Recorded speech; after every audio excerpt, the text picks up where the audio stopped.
Hey everyone, welcome to Paranormal M. Tonight we're going through some more strange and unsettling stories. Before we get into them, turn on notifications so you don't miss the next video. And if you like the stories, please give this one a like. The first story starts pretty normally, with a party at home while the parents were away, but it slowly turns into something much darker. So settle in, make yourself comfortable, and wherever you are listening from, I hope you can relax and get a good night's sleep.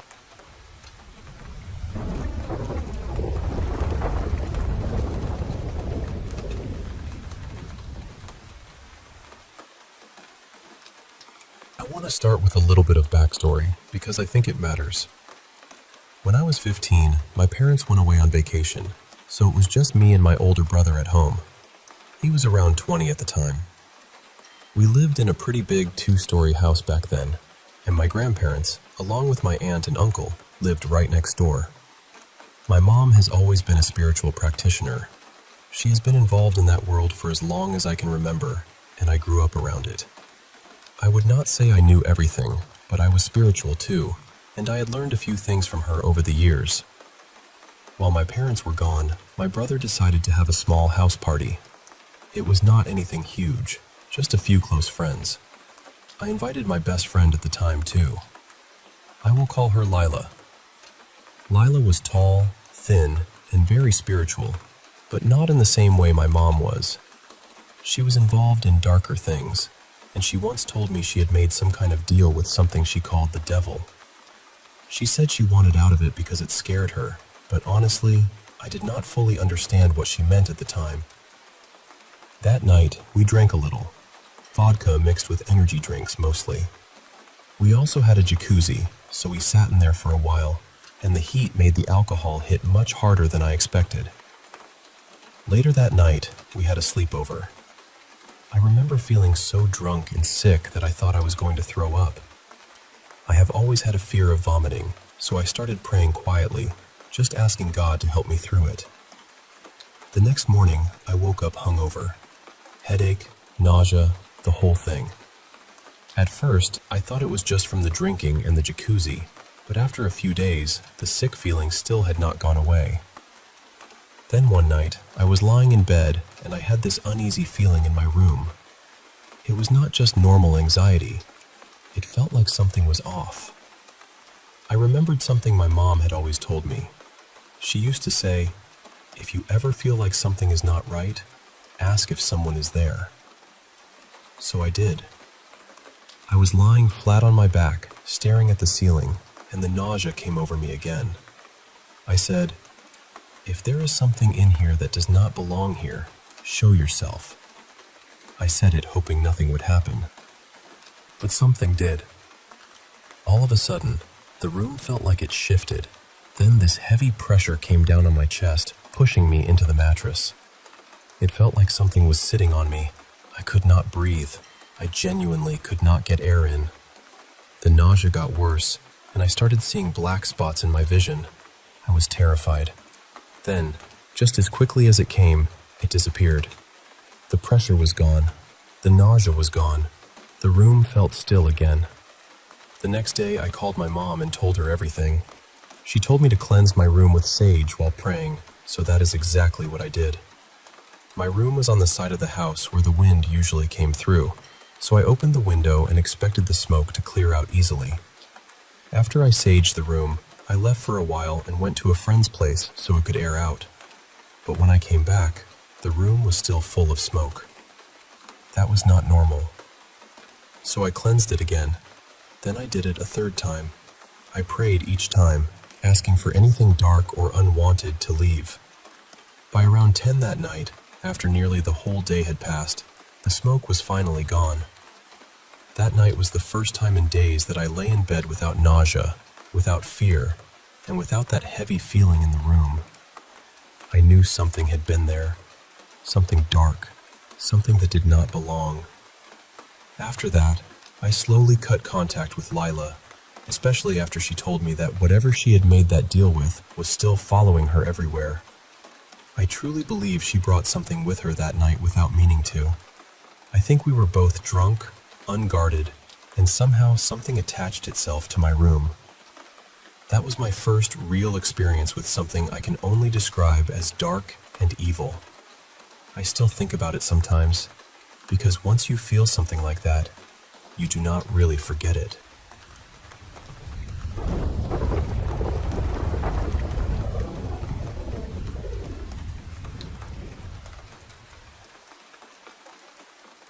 I'm still pretty shaken up, honestly.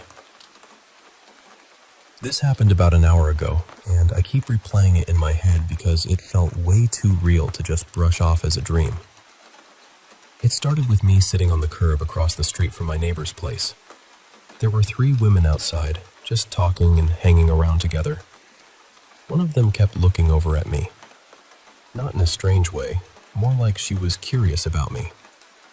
I got this feeling that maybe she liked me. And the weird part is, I felt the same pull toward her. But I couldn't get myself to stand up, walk over, and say anything. Then, out of nowhere, this guy showed up. I got the feeling he was her ex. He started yelling at her, getting louder and more aggressive, and the whole mood changed instantly. I couldn't understand what he was saying, but I could feel the anger in it. I decided to head back to my house. I was almost at the door when I noticed the woman walking toward me. Behind her, the guy was still shouting, and his voice was getting louder, even though the words were still completely impossible to make out. Then the maintenance guy who had been working around my house turned to me and said very clearly, "Are you ready to make a lot of money?" I remember looking at him and asking, "What do you mean?" He started walking toward the backyard, and I followed him. And right when we got back there, the dream just stopped. But I didn't wake up normally. It was more like I became halfway aware. My body felt awake, but my mind was still caught somewhere else. Then this deep, almost demonic brass melody started playing in my head, mixed with harsh static. It was loud, not background noise loud, but inside my skull loud.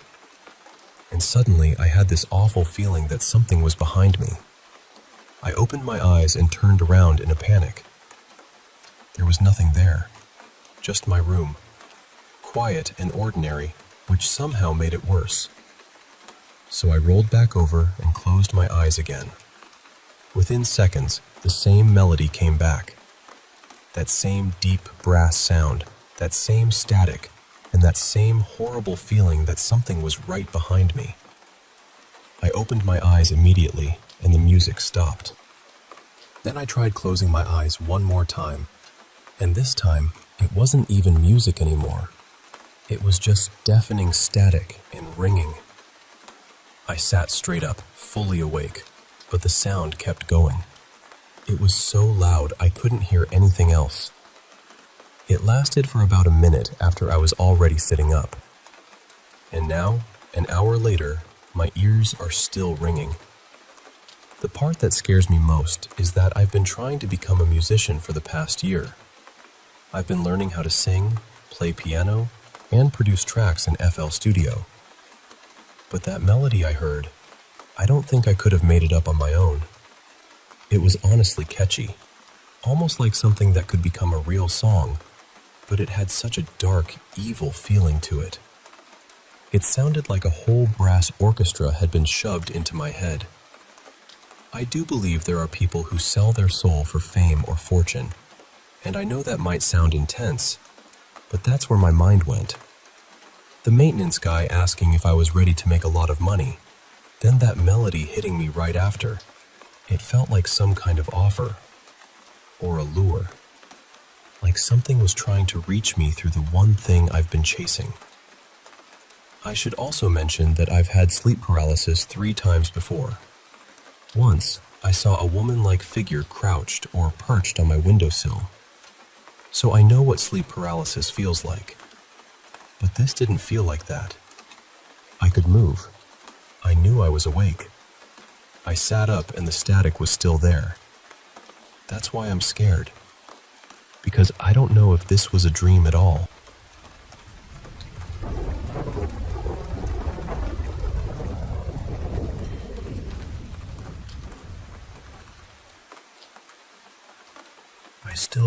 exactly what we heard out there.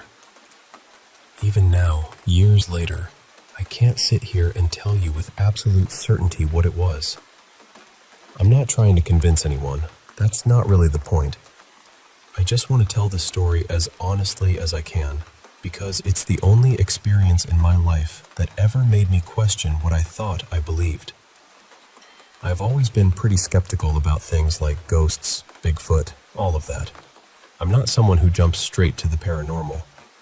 But this camping trip has stayed with me in a way nothing else has. This happened in late August of 2019, up in the Cascades of central Washington, not too far from Glacier Peak. My family had camped around that area before, so we weren't exactly strangers to the woods. It was my dad, my mom, my younger brother, and me at first. The campsite itself was pretty remote. It took about an hour and a half to get back to the nearest town, and once you were out there, you really felt out there. Years later, my family and I actually went back to see the place again, but the road was basically destroyed. Trees were down everywhere, sections had washed out, and we had to bike in for miles just to get close. Seeing it like that made the whole memory feel even stranger. But even on that original trip, something felt wrong from the beginning. The best way I can describe it is that the whole campsite felt sealed off. There was almost no wind, no birds, no usual forest sounds. It was like the woods had been muted. You know how a forest usually feels alive, even when it's quiet? This wasn't like that. It felt still in a way that made you notice it. For the first couple of days, though, nothing really happened. We tried to ignore the odd feeling and just enjoy the trip. Then more family showed up near the end. My uncle, my aunt, and my 2 cousins came out to join us. My cousins were younger and full of energy, way more chaotic than my brother and me. They were running around, yelling, smacking sticks against trees, doing all the usual kid stuff. And honestly, I joined in too. The next morning, my uncle mentioned that he'd heard movement around his tent during the night. At the time, we all brushed it off. It could have been an animal. In fact, that's probably what any reasonable person would assume. A day or 2 later, my uncle's family packed up and left. After that, it was just the 4 of us again. The campground had emptied out too, which made the silence feel even bigger. That evening, the bugs got awful. Mosquitoes and little gnats were everywhere, and bug spray wasn't doing much. My mom decided to fog the campsite, so the rest of us spread out while she dealt with it. There were several fire pits and benches scattered around the area. I went to the nearest bench, maybe 70 feet from our camp. My parents and my brother went farther off to another fire pit, maybe 150 feet away from me. I sat there looking down at my phone, just passing time. Then I heard something right behind my head. It was this low, harsh, human-like snarl. Not a growl exactly. Not an animal sound I recognized. It lasted maybe 2 or 3 seconds, and it was close. I still can't say whether it was inches away or a few feet away, but it was close enough that every part of me knew it was directly behind me. At first, I honestly thought someone was messing with me. It sounded almost like someone trying to do a creepy zombie impression. But when I looked up, there was no one there, no one behind me, no one beside me, no one walking away. The only people I could see were my family, gathered by the other fire pit. That was the moment my stomach dropped. I don't remember thinking clearly. I don't remember deciding what to do. I just remember running toward my family, crying and completely shaken. My mom later said I yelled for her right away, but I barely remember that part. After that, the noises started. At first, they were distant knocks, tree knocks, I guess. They came from somewhere outside the campsite, far enough away that they didn't feel close, but clear enough that we all heard them. Sometimes they seemed random. Sometimes there was almost a pattern to them. One would come from in front of us, then later another from off to the side. They weren't constant at first, maybe every 15 or 20 minutes. My brother started knocking back with sticks, and for some reason, I joined him. At that point, I still hadn't connected the snarl behind me with the sounds in the woods.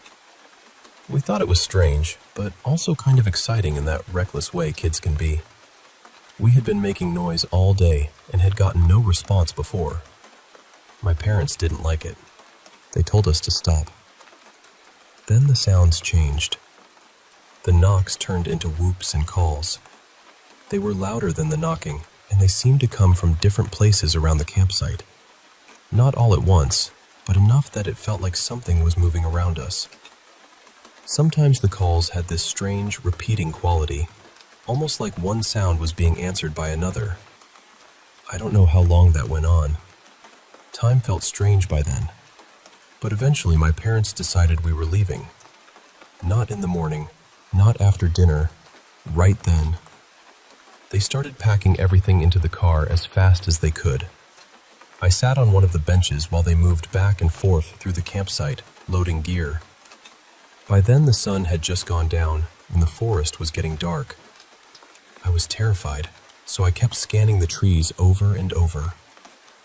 After a few minutes, I noticed something. Partly wrapped around a tree. It didn't look right. It didn't blend into the woods the way everything else did. It was too dark to see clearly, but it stood out enough that my eyes kept locking onto it. I took a picture with my phone, but it was cheap and the light was terrible, so the image wasn't great. Still, when we looked at it later, there was definitely something there, or at least something that didn't look like the rest of the forest. We left that night, and I think that's the part that makes this so hard for me to dismiss. It wasn't just one weird sound. It wasn't just one person getting spooked. My whole family heard the knocks and the calls. My parents were disturbed enough to cut the tour short and get us out of there.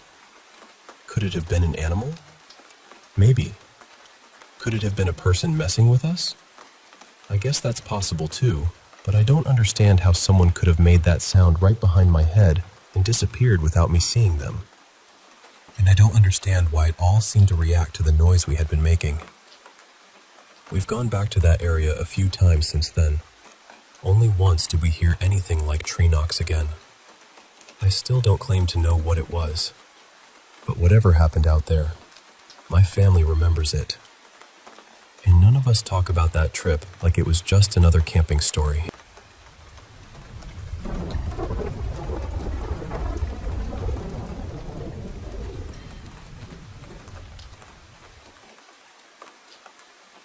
I guess I'll just tell this the way I remember it, because honestly, none of these things are huge on their own. They're not movie-level hauntings or anything dramatic like that. But when I put them all together, they've always made me wonder what was really going on. The first thing I remember happened when I was really little, probably around 5. It was just me, my mom, and my baby sister at home. I had these little figures I used to play with. Some were newer princess ones, but a few were older wooden figures, carved and painted, the kind that felt like they belonged to another time. There was one figure in particular, a little bride, and I remember leaving her on the near side of my bedroom table, close to where I'd been sitting. I went out to grab a tissue, and when I came back, she was on the far side of the table, almost hanging off the edge. Not just moved a little, she was barely balanced there. I know people might say I remembered it wrong because I was young, and that's fair. But I remember being scared. I remember the feeling of seeing it there and knowing I hadn't left it like that. Another thing is that I've seen shadows for years, not only in the corner of my eye, and not only when it's dark. Sometimes I'll be looking straight at something and see a figure standing partly behind it. Then when I look again, it's gone. The ones in the corner of my eye somehow feel more solid though, more present. One time at school, I was sitting in a classroom during lunch with a few friends. There was a door beside us that led into another room, and it slowly opened by itself. We ignored it at first, but eventually I got up and shut it. Then it opened again. There was nobody in the room next door, so we just left it alone. But later, out of the corner of my eye, I saw someone standing in the middle of that room, They were perfectly lined up between the open door near us and another open doorway across from it. I turned to look properly, and there was no one there. I've also heard voices in my house a couple of times. The first time, I was downstairs by myself. My younger sister was upstairs, either asleep or on her tablet, and the house was quiet. Then I heard a woman's voice come from the kitchen and say, "Hello?" It wasn't a voice I recognized, and it sounded too clear to be from outside. I didn't investigate. I just ran upstairs, because apparently my survival instincts are very simple and very fast. The second time happened more recently. I was home alone, and there was this irritating little noise that kept bothering me. I was feeding the dog, and half-jokingly I said, "Shut up," toward whatever the noise was. As I turned to walk away, I heard something whisper back, almost sharply, "Shut up." I tried to convince myself I hadn't heard it, because sometimes lying to yourself is the only blanket you have nearby. There was another strange moment at school, back when I was in a food tech classroom with an old friend and 2 other people. From where I stood, I could see everyone in the room. I stepped backward and felt myself bump into someone. I turned to apologize, and while I was turning, I could still feel them against me. I could even see a shape at the edge of my vision. But when I looked directly where they should have been, there was nothing there. No person, no object, nothing I could have bumped into except a counter, and whatever I felt had been too tall and too human for that. One memory might have a more normal explanation, because I had just woken from a nightmare. I was about 9 or 10. I woke up upset, turned over, and saw my half-brother Callan smiling at me. But it didn't feel right. It wasn't comforting. It felt wrong enough that I shut my eyes and started crying and screaming. When I opened them again, he was gone. The strange part is that I was on the top bunk, so for him to be at eye level with me, he would have had to be standing on my sister's bedside table. He said the next day that it wasn't him, and he still says that now. I believe him honestly. It was the middle of the night, maybe around 2 in the morning, and he would have been asleep too. I've tried looking it up, but I've never found an explanation that fully fits.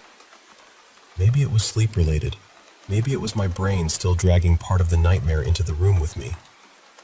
I don't know, but I remember how it felt. I should also mention that my dreams have always been strange.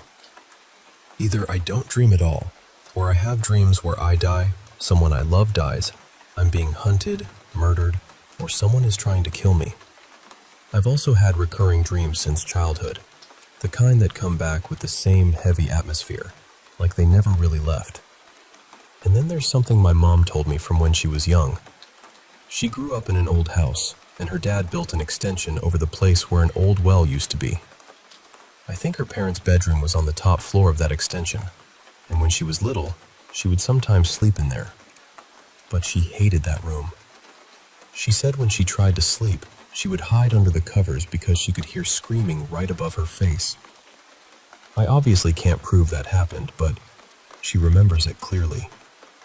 My aunt has also said she once lived in a house with what she believed was poltergeist activity, though I don't know all the details of that. So I'm not saying all of this has to be paranormal. I'm open to normal explanations, genuinely. Maybe some of it is memory, stress, tiredness, sleep stuff, or the brain filling in gaps in strange ways. But I also can't pretend these moments didn't stay with me. They feel small when I say them one by one, but together, they've always made me wonder if there's something I'm missing.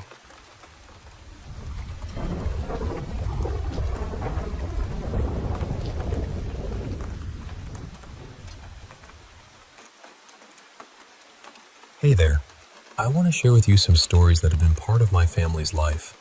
Moments that blurred the lines between our world and the unknown. So get comfortable and let me take you through these experiences one by one. When I was about 5 years old, there was this strange pattern. I'd wake up every night around the same time, switch on my bedroom light, and then quietly slip into bed with my parents to fall back asleep. It was like clockwork. But one night, something different happened. I woke up as usual, turned on the light, and went to lie down beside my mom and dad. This time, I faced the hallway, where my room's light cast a long beam into the darkness beyond. And then, out of the pure blackness of the living room, a figure emerged. It was tall, roughly 7 feet, and dressed in a white hooded robe. The hands were folded right where the sleeves met, but where its face should have been, there was only an endless black void.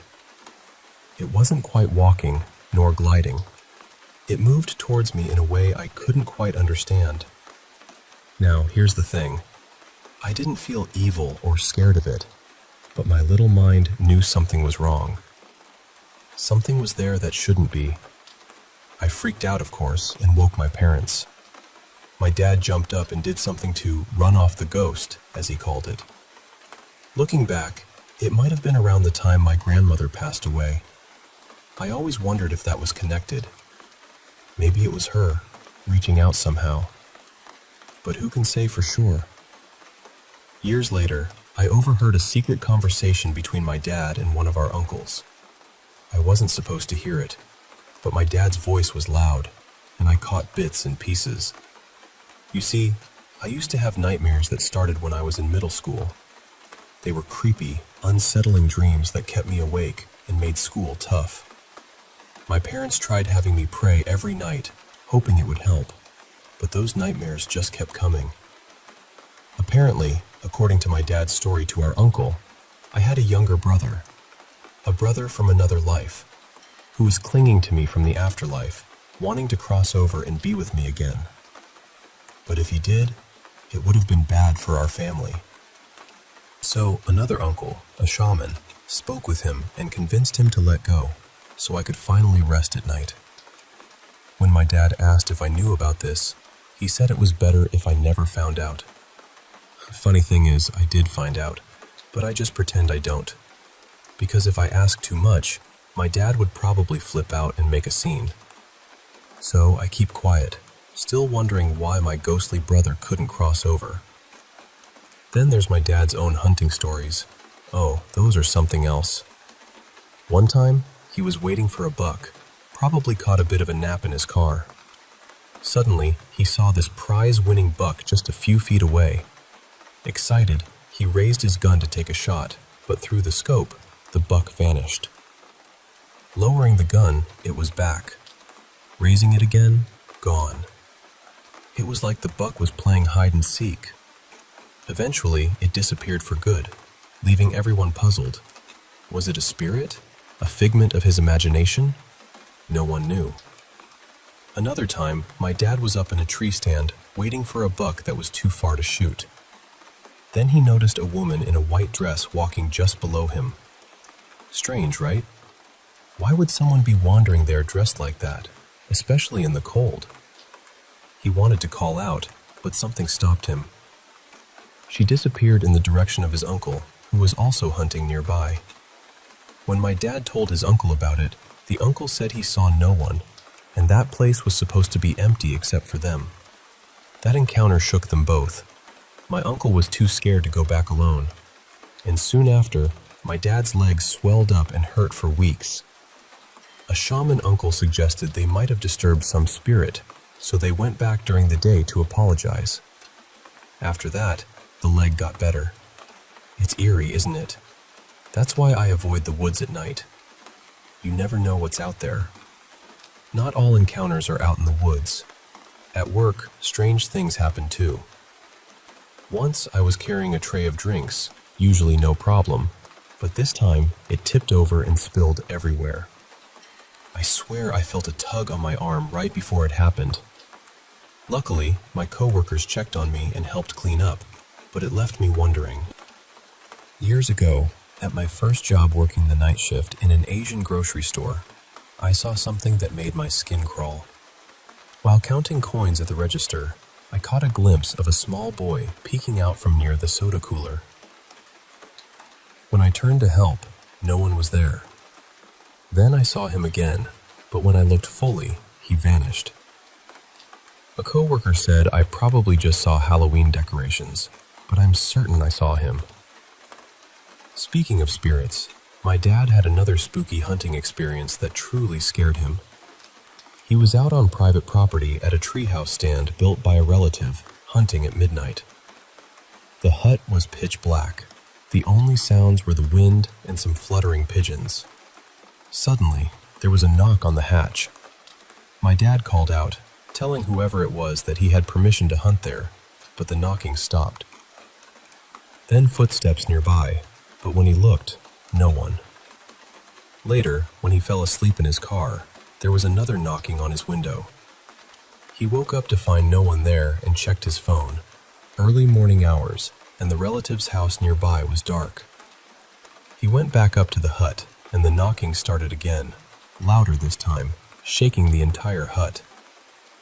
He stayed silent, frozen. Eventually it stopped, and he left quickly. He called relatives who practice shamanism, and they said it was a friendly spirit, probably his deceased grandfather, telling him not to hunt alone at night there anymore. Since then, my dad only checks trail cams and hunts during the day. A few days later, a mysterious knocking happened in the bathroom while he was showering. We all heard it, but none of us was near the door. Could it have been Grandpa? We'll never know. Our parents probably won't tell us for fear we'd be too scared. And then there's the mystery of Grandma's missing cash. Years ago, before we moved to our current house, a large sum of money she had hidden disappeared. None of us knew about it, but my dad blamed me and my younger sister. Grandma raised me since my parents were young, and she used to hide my small stash of cash in her sewing closet. One day, my mom called me about the missing money. Grandma's cash was gone, and when my dad searched her closet, he found my hidden portable bank right there. They didn't believe me when I said I didn't know about the money. Grandma even caught my younger sister stealing from my bank, but my dad still blamed me. Hours of interrogation followed, with threats and accusations. In the end, Grandma started blaming her deceased mother and sisters, who had haunted her for years. She yelled at them, demanding they show themselves. My dad still holds this against me, using it as ammo when he's mad. The whole thing remains a mystery, a shadow hanging over our family. So these stories, ghostly figures, restless spirits, mysterious disappearances, and strange happenings, are all part of our family's tapestry. They remind me that there's more to this world than meets the eye, and sometimes, those we love are never truly gone. Thanks for listening. It means a lot to share these moments with someone who understands the wonder and the fear that comes with them.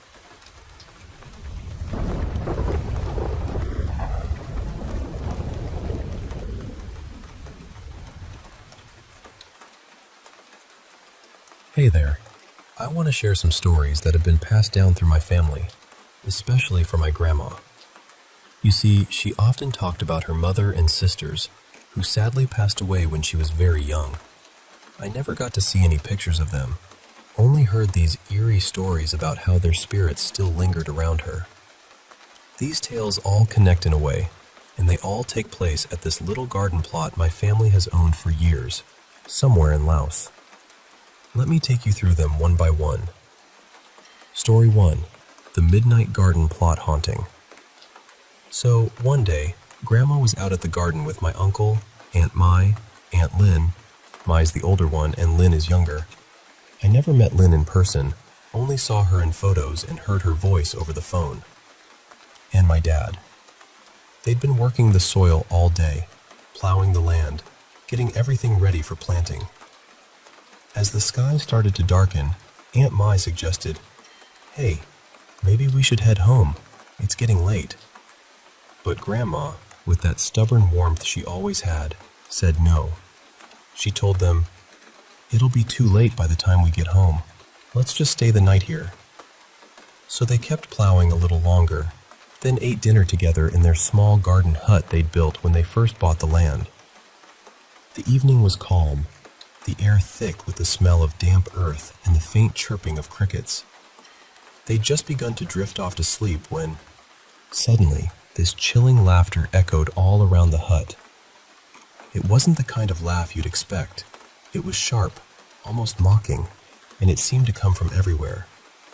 Then, scurrying sounds above their heads, like something was climbing over the roof. Now, this isn't the first time Grandma told me about noises like this happening there. Aunt Lynn, who's usually quiet, was trembling and crying, begging to go home. The tension in that little hut must have been so thick you could slice it with a knife. After what felt like forever, the noises stopped. Aunt Mai whispered, "Do you want me to check outside, Grandma?" But Grandma, ever the calm one, said firmly, "No, just go back to sleep. I'll light a small fire near the door in case someone tries to get in." She lit the fire, the flickering flames casting long, dancing shadows on the walls. The rest of the night was silent, save for the crackling of the fire. In the morning, they found things scattered around the hut, tools out of place, little marks in the dirt, but Grandma just brushed it off. She had them finish plowing before they finally headed home. Story 2. The Mystery Voices on the Trail. Another day, Grandma and Aunt Mai were back at the garden, finishing up some last bits of plowing. Suddenly, Aunt Mai heard voices, men and women, as if walking toward them on the trail. She stopped and told Grandma. Grandma paused, listening intently, then said quietly, "We should hurry and finish. If those are Vietnam soldiers, we don't want to be caught out here." The voices stopped just as abruptly as they'd started, and a hush fell over the place. Grandma felt her heart quicken, not from fear exactly, but from the weight of uncertainty. They packed up quickly. Grandma took the heavier tools while Aunt Mai carried the lighter ones. Suddenly, the voices started again, but this time behind them. Aunt Mai whispered, "How can the voices be behind us? Nobody passed us." Grandma just shushed her eyes scanning the shadows, and urged her to keep moving. On their way home, they passed an old, weathered tombstone by the roadside. Grandma had mentioned it before, but no one knew whose grave it was. The air around it felt colder somehow, and the silence pressed in on them. Story 3. The Poltergeist Fright. One afternoon, Grandma, Aunt Mai, Aunt Lynn, Dad, and Uncle were at the garden again. They'd finished early and were resting after lunch. Grandma decided to visit her aunt nearby to chat, leaving Aunt Mai in charge of the others at the plot. Not long after she left, screams shattered the quiet, sharp, terrified cries that made Grandma's blood run cold. Then frantic footsteps raced toward her. Aunt Mai, Aunt Lynn, Dad, and Uncle, all trembling, clinging to her like she was their anchor. Grandma was upset, scolding them. "I told you to stay at the hut. What if someone stole our pots and dishes?" Dad replied, "We heard rustling in the bushes and laughter as soon as you left." Everyone, including Grandma's aunt, hurried back to the hut to check. Sure enough, their rice pot was missing. Grandma's voice was sharp with frustration. "Great. Those Vietnam soldiers probably took it when you all ran off." After searching, they found the pot a few yards behind the hut, nestled in the grain field. The rice inside was untouched. Grandma's eyes narrowed, and she picked up the pot, her voice rising in anger. "Oh, you're that hungry, huh? If you want the food, then take it and leave my children alone. You're mad because you're gone and not me, so terrorize me, but don't touch my kids, do you hear me?" She dumped the last of the rice onto the ground in a gesture of defiance and marched back to where everyone waited. That night, they chose to sleep at Grandma's aunt's hut instead of their own. When they returned the next day, everything was just as they left it. These stories have always fascinated me, not just because of the ghosts and strange noises, but because of the way Grandma faced them all with such bravery. She never let fear take hold, even when the unknown crept close. To her, those spirits were part of a deeper connection, a reminder of those who came before us, watching silently from the shadows. And though the garden holds its secrets, It's also a place of family, resilience, and courage.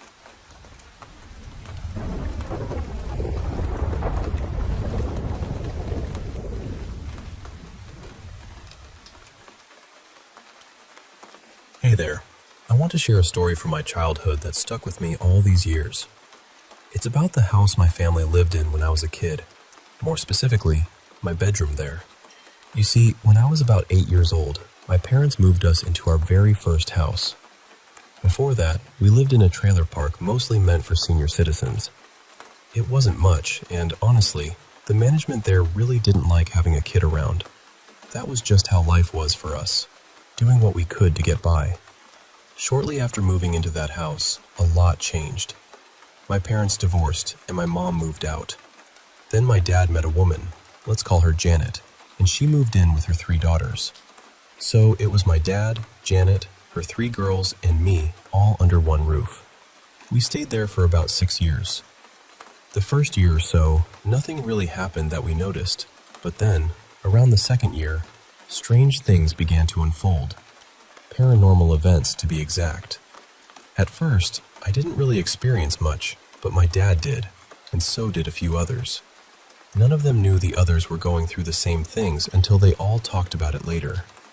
Now, for me, the only thing I really noticed in that bedroom were these awful dreams. They'd wake me up in the middle of the night, drenched in sweat, gasping for breath as if I'd just run a marathon. These weren't just nightmares. They felt different.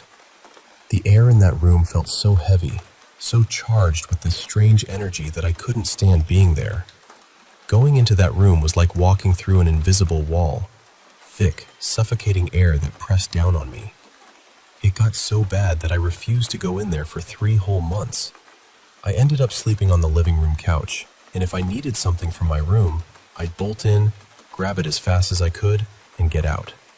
But then, toward the end of our time in that house, something truly bizarre happened. Something that I thankfully never saw, but that my dad and a couple of others did. By then, things were really falling apart at home. My dad and Janet were on the brink of divorcing. Janet was out most nights, drinking and using drugs, and honestly, she was with just about everyone in town. I was living with my mom by then because the house had become too much for me. My 2 older stepsisters had moved out somewhere, and the youngest stepsister was rarely home, usually staying with someone else. So, most of the time, it was just my dad and Janet in the house, even though Janet was gone a lot. Despite everything, my dad kept his job. He was a garbage man who had to wake up at 3 a.m. to start his shift at 4. He'd usually be back by 9 or 10 in the morning, having zipped through his route. But when he came home, he often found men Janet had brought over hopping out of windows, usually from my bedroom. So he nailed every window in the house shut. He even started sleeping on the couch because he didn't want to sleep in the same bed as Janet, knowing she was cheating on him. He told me about the nightmares he had while sleeping on that couch. He'd dream of being surrounded by starving children from some faraway place, all reaching out to him with worms crawling out of their mouths and noses. It was terrifying for him, and it seemed the house itself was feeding on that fear. Then one night, he was woken up by a loud slam. He jumped up, thinking Janet was there with someone else, but the house was empty. The door to my bedroom, which had been open, suddenly slammed shut and started shaking like something was trying to get out. He grabbed a baseball bat he kept next to the couch and cautiously walked down the hall. As he neared my room, he heard both windows, still nailed shut, opening and slamming shut violently, and my closet doors doing the same. The bedroom door kept shaking, rattling in its frame. He called out Janet's name, asking if it was her, and then, suddenly, all the noise stopped. He slowly opened the door and looked inside. The room was empty. Both windows were still nailed shut, and the closet doors were closed. But the moment he stepped out, the door slammed shut behind him, and the noise started up again. He fled to the living room, turned the TV on full blast to drown out the sounds, and stayed there until he had to leave for work at 4 a.m. This happened several times, each night more unnerving than the last. Later, when my dad ran into Janet at a bar, they found themselves oddly on better terms, having already decided their marriage was over. She was the first to mention that she'd experienced the same thing he had. The door slamming, the windows banging, the eerie shaking. Then, a few nights after that, my dad let an older friend crash at the house. The next day, the friend asked him why someone had been in my bedroom, slamming the doors all night too. It's strange to think about how all of us, my dad, Janet, and this friend, were haunted by the same disturbances, completely unaware of each other's experiences until much later. That bedroom held something dark and restless, and I'm just grateful I never saw it firsthand. Eventually, we left that house behind, but the memories of that thick, suffocating air and those chilling nights linger. It's one of those stories that's hard to explain, but it's real, and it shaped a part of my childhood in a way nothing else ever did.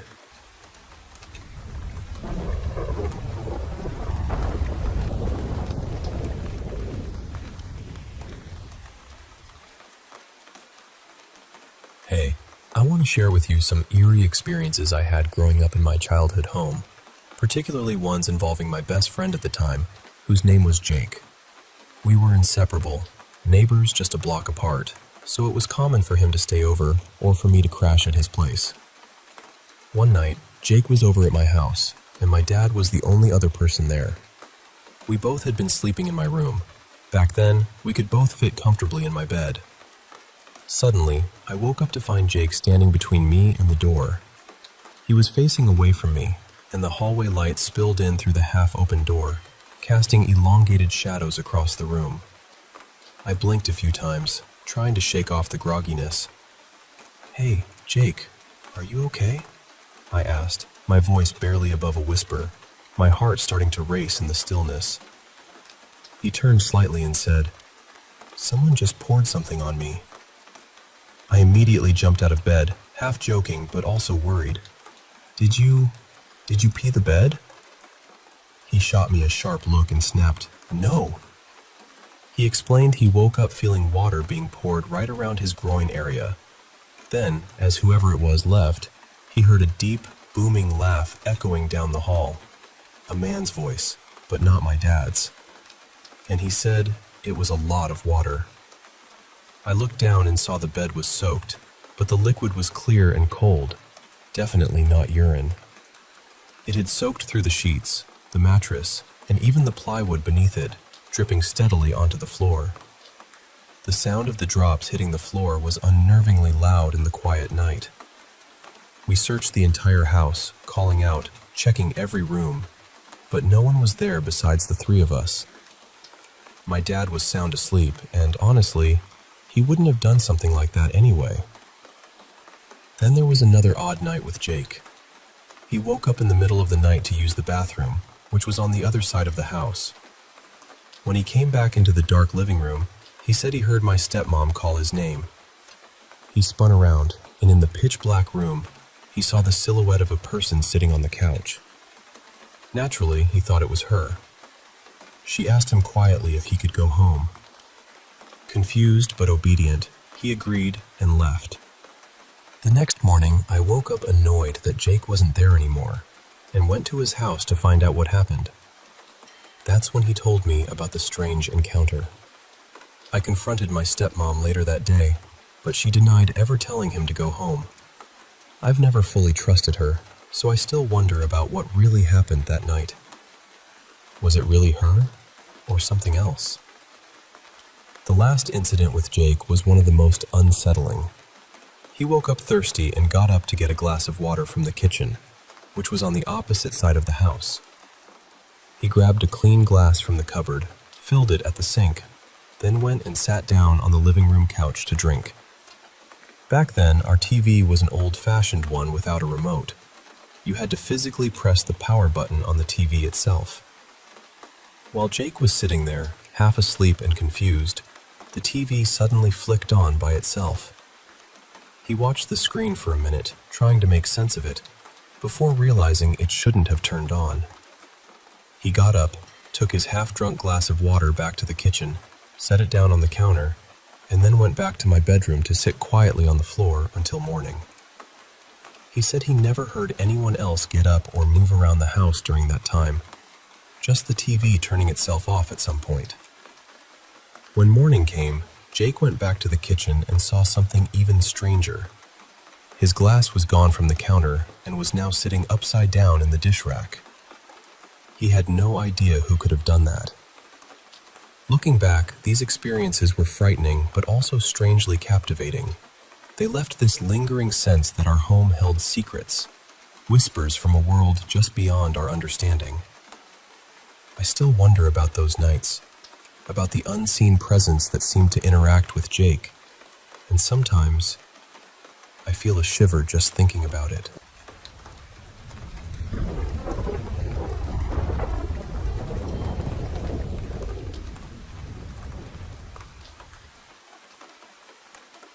Hey there. I want to share a story that's really close to my heart. It's about a house I grew up in. A house with a history that feels like it's woven with shadows and whispers. Let me take you back a bit to when my dad bought this house back in 1987. Now, the folks who lived there before us were a couple who'd only owned it for about 6 months. They told my parents they had to sell because the husband's uncle had left him a big property, and they were moving there. Sounded simple enough, but here's where things start getting a little strange. After we moved in, one of the older neighbors across the street, an elderly man who became good friends with my dad, pulled him aside and shared a story, something the previous owners hadn't mentioned. He said the real reason that couple bought the house and then sold it so quickly wasn't some inheritance or a new property. It was the house itself. Apparently, it had a way of messing with people's lives.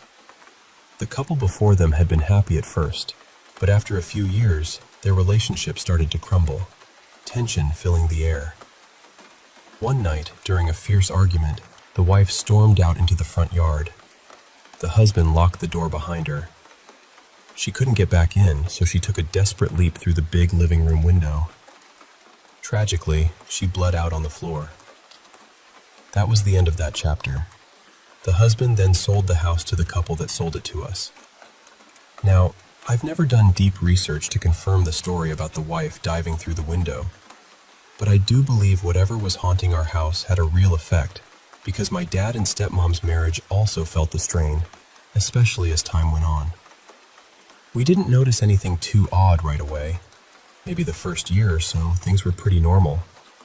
But by the second year, little things started happening here and there, enough to make us question what was going on. I remember the very first thing that freaked us all out, as a family of 6. We were pretty close, and we often went out together, taking trips to parks or friends' houses on nice weekends. Picture this. Dad would lock the front door, deadbolt and handle, then come to get in the car.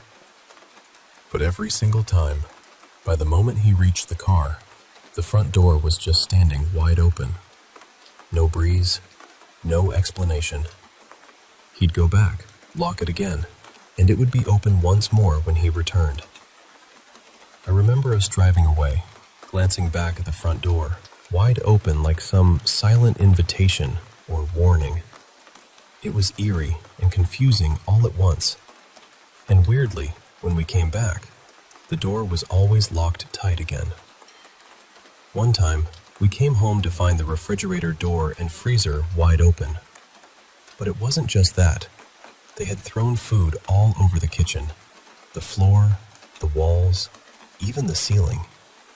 It was like some invisible force was making a mess just for us. My stepmom was the kind of person who liked order. She had everything in the kitchen set just so, the dishes, the silverware. But she'd often complain the silverware drawer was always rearranged, even though none of us touched it. It was like the house itself was playing tricks, or maybe trying to communicate. Now, my middle stepsister and I were really close. Same age, lots of talks, especially on our walks to and from school. One morning, around 1990, when we were in 3rd or 4th grade, she told me something that sent chills down my spine. She and some friends had played with a Ouija board in her bedroom. They contacted a spirit, a 16-year-old boy named Keith Zeus, with blonde hair and blue eyes. He said he was buried under our house. Now, our house had a slab foundation, so if someone were buried there, it would have had to be before the house was built. She said he kept asking her to be his girlfriend, and she kept saying no. Even then, I knew she was smart not to say yes. Who knows what might have happened if she did? I never thought Keith was a normal human spirit. It felt off. I never told my friends about it, and she never mentioned it to anyone else either. It faded into the background of my mind until years later, in 10th grade, around 1996, something happened that brought it all rushing back. I was sitting next to a girl at school, someone I'd known since 5th grade, but who had never been to my house and didn't know my family. We were passing notes back and forth when she told me she'd used a Ouija board over the weekend. And get this, she said she spoke with a 16-year-old boy who kept asking her to be his girlfriend. Suddenly, everything my stepsister had told me years before flashed in my mind. I wrote back the details my sister had shared, and I handed the note back. When I looked at her, she was pale as a sheet. She dropped the note and asked how I knew all that. I told her the story, and she said the only difference was that the boy told her he was buried under a house somewhere in the city, not specifically ours. Now, I can't say for sure if she'd heard the story before and just forgot, or if she was messing with me, but I've searched endlessly online for any record of a Keith Zeus, spelling it every way imaginable, and found nothing. What really gets me is why this spirit, if it was one, would tell my sister our house was where he was buried, and then tell this other girl it was just some house in the city. It feels like a deliberate confusion, like he didn't want anyone to know the truth. If there really is a body buried under that house, I'd want to know. But I'm not about to buy the place just to tear it down looking for answers. Honestly, I think the house itself should be destroyed. It's left a mark on everyone who's lived there, and sometimes, the past is best left buried.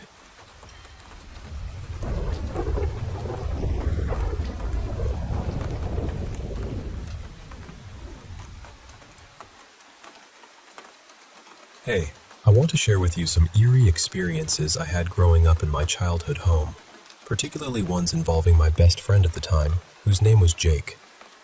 We were inseparable, neighbors just a block apart, so it was common for him to stay over or for me to crash at his place. One night, Jake was over at my house, and my dad was the only other person there. We both had been sleeping in my room. Back then, we could both fit comfortably in my bed. Suddenly, I woke up to find Jake standing between me and the door. He was facing away from me, and the hallway light spilled in through the half-open door, casting elongated shadows across the room. I blinked a few times, trying to shake off the grogginess. "Hey, Jake, are you okay?" I asked, my voice barely above a whisper, my heart starting to race in the stillness. He turned slightly and said, "Someone just poured something on me." I immediately jumped out of bed, half joking but also worried. Did you pee the bed?" He shot me a sharp look and snapped, "No!" He explained he woke up feeling water being poured right around his groin area. Then, as whoever it was left, he heard a deep, booming laugh echoing down the hall. A man's voice, but not my dad's. And he said it was a lot of water. I looked down and saw the bed was soaked, but the liquid was clear and cold, definitely not urine. It had soaked through the sheets, the mattress, and even the plywood beneath it, dripping steadily onto the floor. The sound of the drops hitting the floor was unnervingly loud in the quiet night. We searched the entire house, calling out, checking every room, but no one was there besides the three of us. My dad was sound asleep, and, honestly, he wouldn't have done something like that anyway. Then there was another odd night with Jake. He woke up in the middle of the night to use the bathroom, which was on the other side of the house. When he came back into the dark living room, he said he heard my stepmom call his name. He spun around, and in the pitch-black room, he saw the silhouette of a person sitting on the couch. Naturally, he thought it was her. She asked him quietly if he could go home. Confused but obedient, he agreed and left. The next morning, I woke up annoyed that Jake wasn't there anymore and went to his house to find out what happened. That's when he told me about the strange encounter. I confronted my stepmom later that day, but she denied ever telling him to go home. I've never fully trusted her, so I still wonder about what really happened that night. Was it really her, or something else? The last incident with Jake was one of the most unsettling. He woke up thirsty and got up to get a glass of water from the kitchen, which was on the opposite side of the house. He grabbed a clean glass from the cupboard, filled it at the sink, then went and sat down on the living room couch to drink. Back then, our TV was an old-fashioned one without a remote. You had to physically press the power button on the TV itself. While Jake was sitting there, half asleep and confused, the TV suddenly flicked on by itself. He watched the screen for a minute, trying to make sense of it, before realizing it shouldn't have turned on. He got up, took his half-drunk glass of water back to the kitchen, set it down on the counter, and then went back to my bedroom to sit quietly on the floor until morning. He said he never heard anyone else get up or move around the house during that time, just the TV turning itself off at some point. When morning came, Jake went back to the kitchen and saw something even stranger. His glass was gone from the counter and was now sitting upside down in the dish rack. He had no idea who could have done that. Looking back, these experiences were frightening, but also strangely captivating. They left this lingering sense that our home held secrets, whispers from a world just beyond our understanding. I still wonder about those nights, about the unseen presence that seemed to interact with Jake, and sometimes I feel a shiver just thinking about it.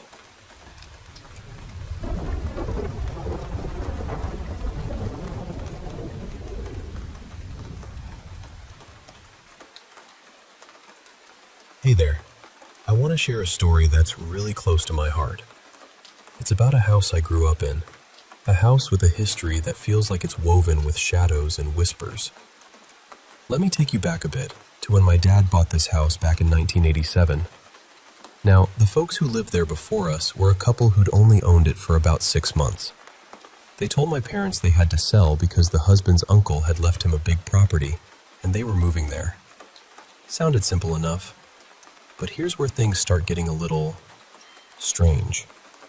After we moved in, one of the older neighbors across the street, an elderly man who became good friends with my dad, pulled him aside and shared a story, something the previous owners hadn't mentioned. He said the real reason that couple bought the house and then sold it so quickly wasn't some inheritance or a new property. It was the house itself. Apparently, it had a way of messing with people's lives. The couple before them had been happy at first, but after a few years, their relationship started to crumble, tension filling the air. One night, during a fierce argument, the wife stormed out into the front yard. The husband locked the door behind her. She couldn't get back in, so she took a desperate leap through the big living room window. Tragically, she bled out on the floor. That was the end of that chapter. The husband then sold the house to the couple that sold it to us. Now, I've never done deep research to confirm the story about the wife diving through the window. But I do believe whatever was haunting our house had a real effect, because my dad and stepmom's marriage also felt the strain, especially as time went on. We didn't notice anything too odd right away. Maybe the first year or so, things were pretty normal. But by the second year, little things started happening here and there, enough to make us question what was going on. I remember the very first thing that freaked us all out as a family of 6. We were pretty close, and we often went out together, taking trips to parks or friends' houses on nice weekends. Picture this. Dad would lock the front door, deadbolt and handle, then come to get in the car. But every single time, by the moment he reached the car, the front door was just standing wide open. No breeze, no explanation. He'd go back, lock it again, and it would be open once more when he returned. I remember us driving away, glancing back at the front door, wide open like some silent invitation or warning. It was eerie and confusing all at once. And weirdly, when we came back, the door was always locked tight again. One time, we came home to find the refrigerator door and freezer wide open. But it wasn't just that. They had thrown food all over the kitchen, the floor, the walls, even the ceiling. It was like some invisible force was making a mess just for us. My stepmom was the kind of person who liked order. She had everything in the kitchen set just so, the dishes, the silverware, but she'd often complain the silverware drawer was always rearranged, even though none of us touched it. It was like the house itself was playing tricks, or maybe trying to communicate. Now, my middle stepsister and I were really close. Same age, lots of talks, especially on our walks to and from school. One morning, around 1990, when we were in 3rd or 4th grade, she told me something that sent chills down my spine.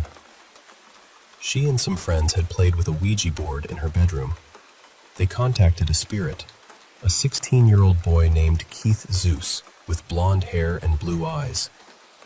He said he was buried under our house. Now, our house had a slab foundation, so if someone were buried there, it would have had to be before the house was built. She said he kept asking her to be his girlfriend, and she kept saying no. Even then, I knew she was smart not to say yes. Who knows what might have happened if she did? I never thought Keith was a normal human spirit. It felt off. I never told my friends about it, and she never mentioned it to anyone else either. It faded into the background of my mind until years later, in 10th grade, around 1996, something happened that brought it all rushing back. I was sitting next to a girl at school, someone I'd known since 5th grade, but who had never been to my house and didn't know my family. We were passing notes back and forth when she told me she'd used a Ouija board over the weekend. And get this, she said she spoke with a 16-year-old boy who kept asking her to be his girlfriend. Suddenly, everything my stepsister had told me years before flashed in my mind. I wrote back the details my sister had shared, and I handed the note back. When I looked at her, she was pale as a sheet. She dropped the note and asked how I knew all that. I told her the story, and she said the only difference was that the boy told her he was buried under a house somewhere in the city, not specifically ours. Now, I can't say for sure if she'd heard the story before and just forgot, or if she was messing with me. But I've searched endlessly online for any record of a Keith Zeus, spelling it every way imaginable, and found nothing. What really gets me is why this spirit, if it was one, would tell my sister our house was where he was buried, and then tell this other girl it was just some house in the city. It feels like a deliberate confusion, like he didn't want anyone to know the truth. If there really is a body buried under that house, I'd want to know. But I'm not about to buy the place just to tear it down looking for answers. Honestly, I think the house itself should be destroyed. It's left a mark on everyone who's lived there, and sometimes the past is best left buried.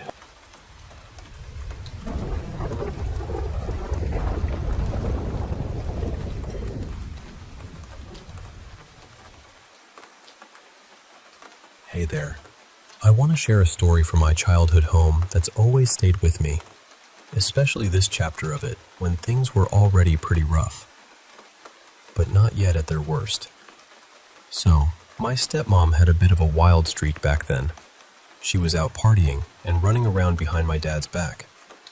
After a lot of talking, they decided to try and patch things up, so she promised to clean up her act and start going to church again. And here's the kicker. She said she'd take us kids along, which was honestly the last thing any of us wanted. I think this was around the 4th or 5th year we'd been living there, so we're talking maybe 1992 or 1993.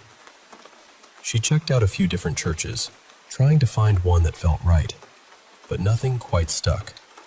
until she stumbled upon the Mormon church. She loved it, and that's where we all ended up going. Funny enough, out of all those places she dragged us to, that was the only one I didn't hate, though even then, I was pretty meh about organized religion. Honestly, those experiences at church as a kid kind of shaped my view on religion in a not-so-great way. One thing I will say about the Mormons, though, they were genuinely kind people, welcoming, like they really accepted everyone. Because of that, they sent us some missionaries to give us weekly lessons and just hang out. I can't remember the names of the first two guys, but they were amazing. One was from a place full of cornfields somewhere in the Midwest, and the other was a surfer dude from California who was into AC/DC, my favorite band, by the way, so we had tons to talk about. They had this setup where they'd stop by our house last after their other visits, just to hang with us kids. They'd ditch their ties, grab a ball, and take us outside to play or chase each other around. They really were a bright spot in what was otherwise a pretty dark time for me. Now, this all happened before my dad had to nail the windows shut because of all the weird stuff going on. My oldest stepsister had even fixed the window in her room so she could sneak in and out at night whenever she wanted. We all knew about it, but no one did anything about it until Dad finally sealed it up later. One afternoon, the missionaries came over for a lesson, but only my stepmom and I were home. She was busy in the kitchen doing something, and the missionaries were setting up in the living room. I headed to the bathroom, which was right across the hall from my stepsister's bedroom. Yes, the one with the window she'd rigged. When I came out of the bathroom, I glanced over, and my heart just dropped. The entire inside of her window was crawling with hundreds of giant houseflies. They weren't buzzing or flying around. They were just there, moving slowly across every inch of the glass. It reminded me of that creepy scene from the Amityville Horror. You know the one? I walked through the living room and told my stepmom what I'd seen. She came with me to check it out herself, and sure enough, there they were. She said she'd go around to the back and open the window from the outside to let the flies out. She left, and I sat on the couch watching the missionaries finish their setup. She came back pretty quickly, looking confused. "They're not there," she said. I asked, "You let them out?" And she said, "No, when I opened the window, they weren't there at all." We walked back to the bedroom together. Not a single fly in sight. Just empty, silent room. Right then, the missionaries suddenly jumped up, said they had to leave, and just took off, leaving all their stuff behind. It was so sudden and strange.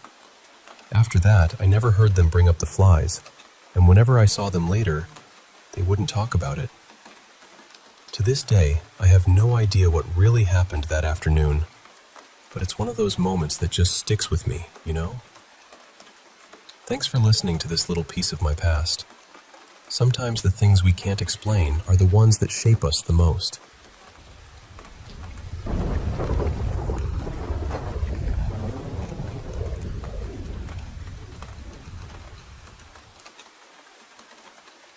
Hey there.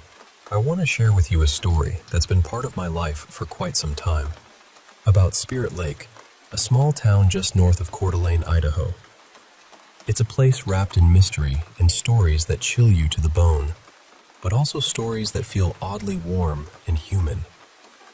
So pull up a chair and let me take you through the whispers and shadows of Spirit Lake.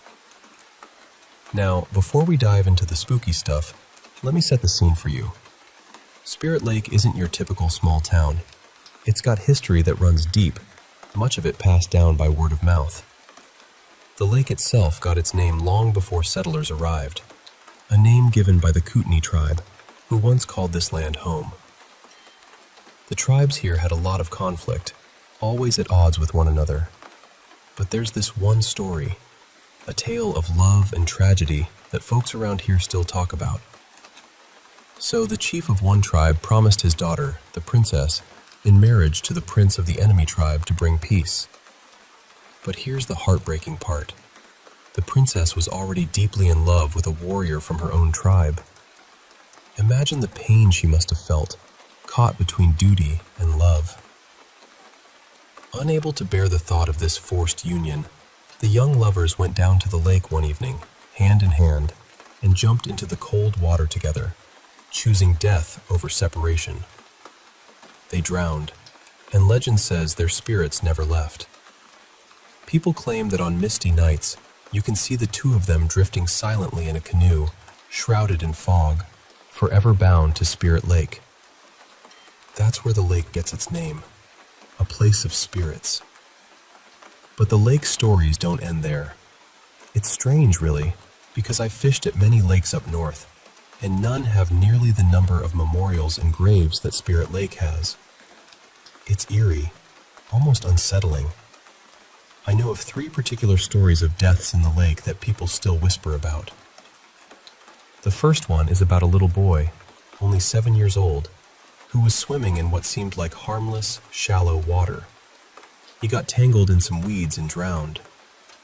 Now, I've always wondered about this. The lake's bottom is muddy, and plants don't really take root there. So how did these weeds trap him? Maybe he panicked, or maybe something unseen held him under. It's hard to say. Then there's the story of a high school party. You know the kind. Backwoods and secretive, with a bonfire and whispers of trouble. One junior got drunk and slipped into the water without anyone hearing a sound. The area echoes sound so well, it's strange no one noticed. Was he pushed as a joke, or did he fall quietly? Or was there something else pulling him under? It's a mystery that still haunts the locals. The last story I know is darker.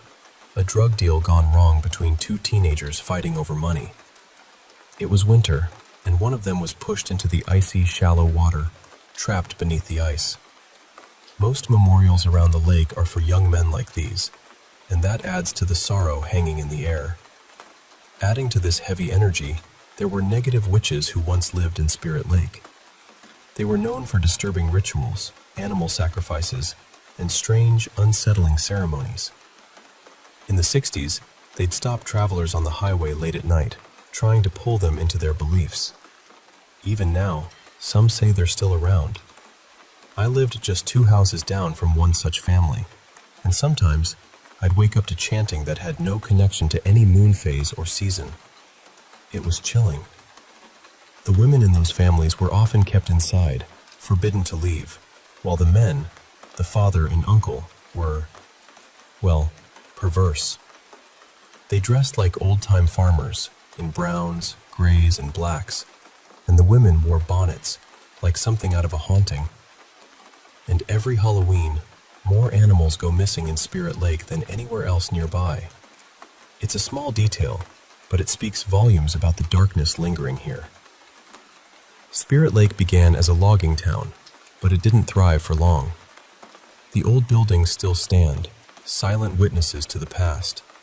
The old movie theater turned florist, the White Horse Saloon, a rundown building near the elementary school, a greenhouse by the park, and a commercial building behind the hardware store that was recently torn down. Many locals claim their homes are haunted, not just by dark spirits, but sometimes by friendly ones too. The community here is full of good, honest church folks who openly accept the presence of ghosts and pray for protection every day, not just for themselves, but for their neighbors. Nearby, there are 2 mountains, Rathdrum and Hoodoo, which are also hotspots for paranormal and even alien activity. People have reported strange lights, ghost sightings, and even Bigfoot encounters. I've hunted in those wild areas many times myself, and while I haven't seen any ghosts, I can understand how Bigfoot could hide there. The wilderness is vast, full of hidden pockets and shadows perfect for something elusive. Personally, I haven't had any outright paranormal experiences in Spirit Lake. There was one day when I was feeling really down, walking through the woods, and the forest felt more comforting and reassuring than usual.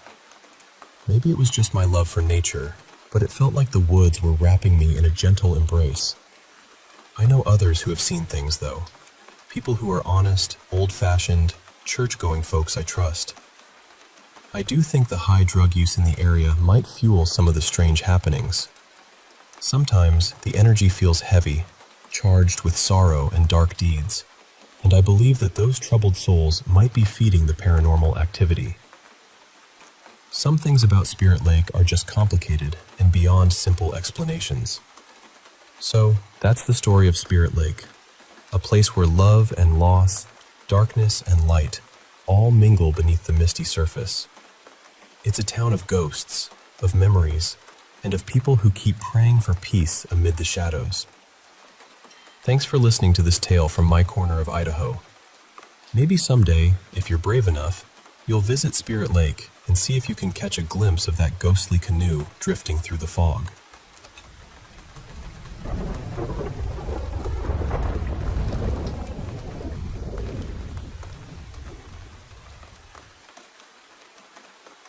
Hi everyone. I want to start by saying that what I'm about to tell you really happened. I do believe there are things in this world we don't fully understand, but I'm not someone who accepts every strange sound or odd feeling as paranormal right away. I usually try to explain things first. I look for the normal answer before I let my mind wander into the darker corners. That's actually why this experience has stayed with me so strongly. I live just outside Boston, in an old brick apartment building that went up sometime in the late 1880s. It has narrow hallways, heavy doors, old pipes, and that kind of tired silence that settles into a place after more than a century of people coming and going. There have been accidents here, deaths, even one violent crime that I know of. I've lived in my one-bedroom apartment since 2021, and during that time, I've had more strange experiences than I can neatly explain. There's been a clicking sound that seems to move around with people. My neighbor has heard it too. I've smelled perfume when no one else was around. I once saw what looked like a woman's arm in an old-fashioned sleeve, just for a second, and then it was gone. But the bathroom is where things feel the strongest. I've always sensed something feminine there. I know how that sounds, but there are moments when the feeling is so clear that it's almost like standing near an actual person. Not seeing her exactly, but feeling her mood, her presence. And for whatever reason, she does not seem to like it when I shower late at night. After 10 p.m. especially, the bathroom can feel hostile. There have been nights when I'm in the shower and suddenly get this sharp, awful feeling that something angry is standing just on the other side of the curtain, waiting. So on this night, it was a little after 11. I was sitting on my bed, alone, playing guitar. Earlier, I had said out loud, mostly to myself, that the yellow guitar pick I was using was my favorite. I don't know why I said it. Just one of those little thoughts you speak into the room without thinking. Eventually, I decided I should shower before it got any later. I put my guitar away, then set the yellow pick on the bed between two blue picks. I remember doing this very clearly. Yellow in the middle, blue on either side. Then I got undressed and walked into the bathroom wearing only my underwear. The bathroom is tiny and windowless. There's barely enough room to move around comfortably. Next to the shower, there's a tall linen cabinet, and between that cabinet and the shower curtain is this narrow little gap, maybe 3 inches wide. I grabbed a towel and crouched down to put it on the floor like I always do. As I did that, I nudged the shower curtain back slightly. And then I heard something small and plastic drop into that narrow gap beside me. It was a very specific sound, a little click against the floor. I froze for a second, then pushed the curtain aside and looked down. There, sitting in the gap beside the shower, was my yellow guitar pick. My favorite yellow guitar pick. I just stared at it. Then I said out loud, "No way." Though honestly, I used a stronger word than that. I picked it up and immediately started trying to explain it. Maybe it wasn't the sound I thought I heard, but there was nothing else in the gap. Maybe the pick had stuck to my clothes somehow, except I was barely wearing anything. Maybe it had stuck to my hand, but I would have felt that. And anyway, I knew I had placed it on the bed. I walked back into my bedroom, still holding the pick, still saying, "No way," over and over. Part of me was thinking, maybe I had another yellow pick. Maybe one had somehow been caught in the shower curtain for days and just happened to fall at that exact moment. But when I looked at the bed, the 2 blue picks were still there. The yellow one was gone. It was the same pick, the one I had just been using, the one I had placed between the 2 blue picks. Somehow it had moved from my bed to the bathroom and dropped into that narrow little gap right beside me while my face was less than 2 feet away from it. I still don't know what to do with that. It didn't roll in there. It didn't fall from a shelf. It didn't come from my clothes. It was on my bed, and then it was in the bathroom. After a minute, I said out loud, "I'm still taking a shower." And I did. I wish I could say I was calm about it, but I wasn't. I spent the whole shower trying not to look too hard at the curtain, trying not to imagine someone standing behind it, trying not to think about the fact that something had just taken an object from my room and dropped it beside me like it wanted my attention. Thankfully, nothing else happened that night, but I haven't been able to explain it. I've gone over every possibility I can think of, and none of them work.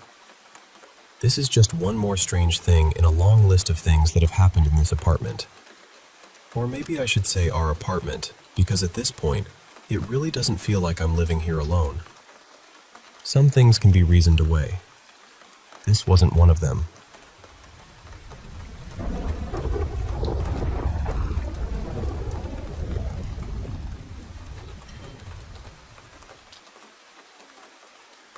I've worked as an embalmer for a little over 35 years, and that is about as much as I'll say about the job itself. But there are 2 things that happened during my career that changed the way I think about death, about faith, and about whatever might be waiting on the other side. I was raised Christian, and I still consider myself a believer. But these 2 moments shook me in a way I still don't fully know how to explain. I've kept them quiet for years because I honestly didn't know how people would react. Maybe they'd laugh. Maybe they'd think I was exaggerating. Maybe they'd say I imagined it. But I didn't imagine it. And I think I'm finally ready to say it out loud. The first incident happened late one night, close to 2:30 in the morning. I had just finished my work. There were several bodies in the preparation room, all covered neatly with clean white sheets. The room was quiet in that heavy way a funeral home gets after midnight, when every little sound feels too loud. I took off my gown and gloves, washed up, and walked toward the door. I remember reaching for the light switch, already thinking about going home. And then, something pushed me. But it wasn't like a hand. It wasn't a shove to the shoulder or a hit between the shoulder blades. This was different. It felt like an entire wall of pressure pressed into me at once, from the back of my head all the way down to my heels. Every part of me moved forward together. It pushed me about a foot. That was enough. I ran. I didn't stop to check the room. I didn't turn around. I went straight through the garage door, got into my silver Honda Civic, and drove home faster than I probably should have. When I got inside my apartment, I sat down in my living room chair and started praying out loud. I remember saying, "Jesus, I don't know what I did. I don't know if I offended you, or if something in that room was angry with me. But I am sorry. I am truly sorry." While I was saying it, I looked down at my arm. The hairs were standing straight up. Not just a few of them. All of them. My skin had this strange, raised, prickled look to it, almost like it didn't belong to me for a second. I had never seen my body react that way before. The second incident happened more than 20 years later in a completely different funeral home. It was around 9:15 at night. I had gone in to do some work, which is normal in that profession. You learn quickly that the clock doesn't matter much. Sometimes you work in the morning, sometimes in the middle of the night. I was in the prep room, finished what I needed to do, and took off my gown and gloves. Then I walked down the hallway to the small break room to grab a bottle of water from the little refrigerator. On my way back, I was walking down a long hallway. At the far end, there was a mirror. Behind me, near the front of the building, was a glass door with the outside light shining through it. As I walked toward the mirror, I saw someone behind me. A figure came up to the glass door, turned slightly, and stopped. I saw it clearly in the mirror. For a second, my mind tried to make it normal. Maybe someone was outside. Maybe a family member had come back. Maybe it was a coworker. I took another step or two. Then, I turned around. No one was there, and I screamed. The moment I screamed, it screamed too. But it wasn't just an echo. It was my scream, my exact voice. Same pitch, same fear, same breath. I ran out of the building and stood in the parking lot, shaking, trying to understand what had just happened. And even outside, I could still hear it screaming. That's the part I can't get over. It had copied me. It had taken my voice and thrown it back into the dark.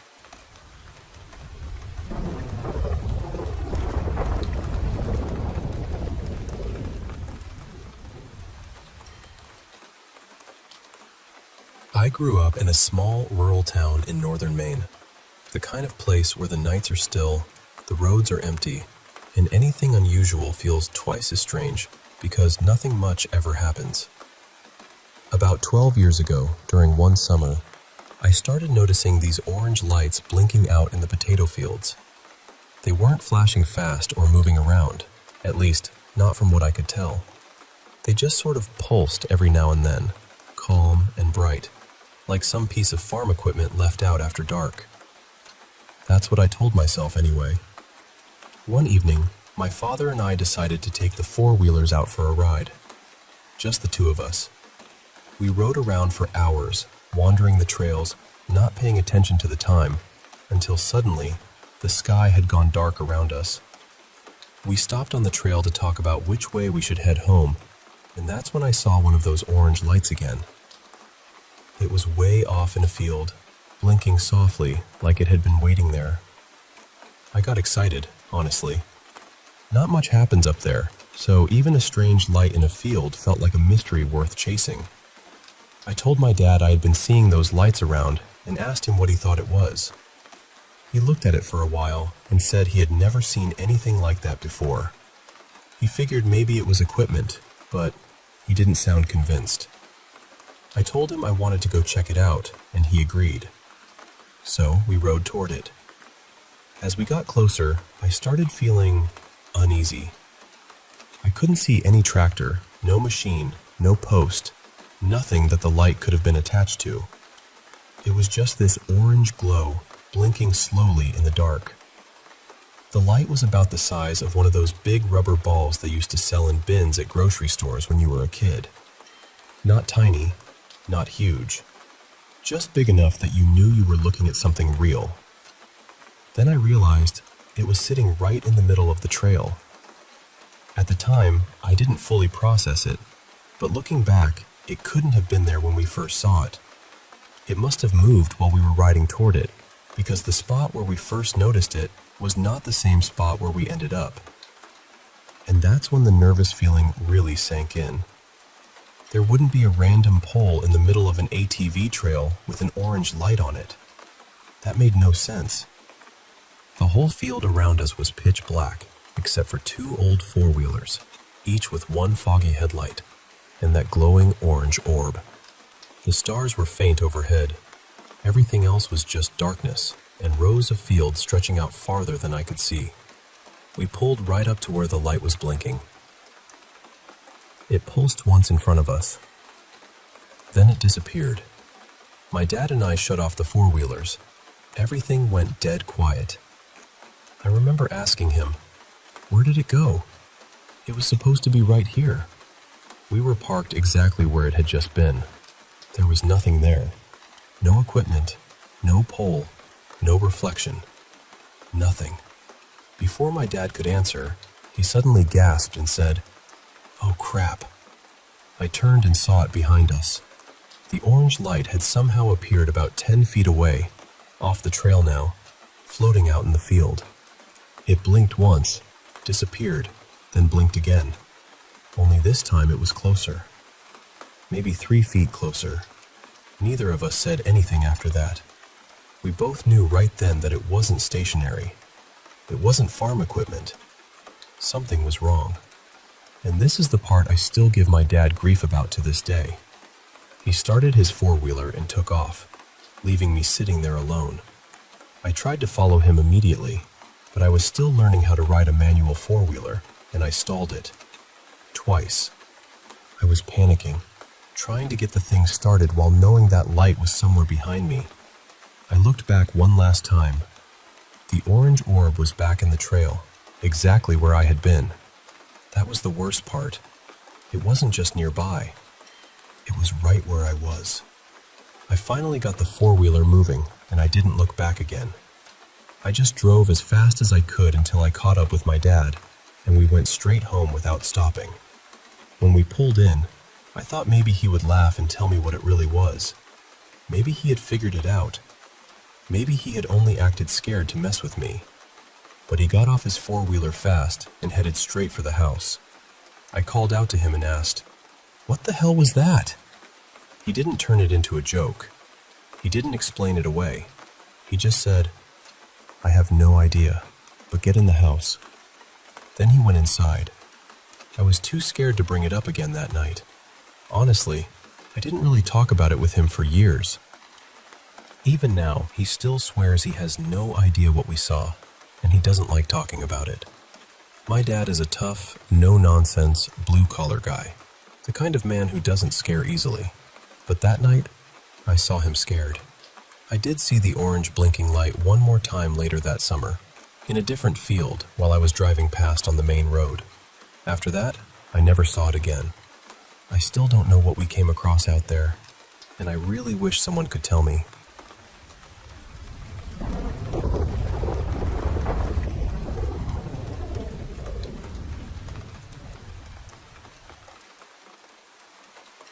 I want to tell you about something that happened to me when I was younger, because even now, years later, I still don't really know what to make of it. There were chapters of my life when I used cannabis from time to time. I had always heard that different cultures all over the world had used it in spiritual rituals or as a way to reach some kind of awakening. I knew that in my head, but I never truly understood it. Not until one particular afternoon. I was in my early 20s then, maybe 24 or 25. I hadn't smoked in a couple of years, but for whatever reason, I decided to try it again. Nothing dramatic, nothing reckless, just a small amount. At the time, I had this little workshop behind my house. It was quiet, a bit dusty, full of old tools and things I kept meaning to fix. I went out there alone, sat down, and smoked by myself. At first, everything felt normal.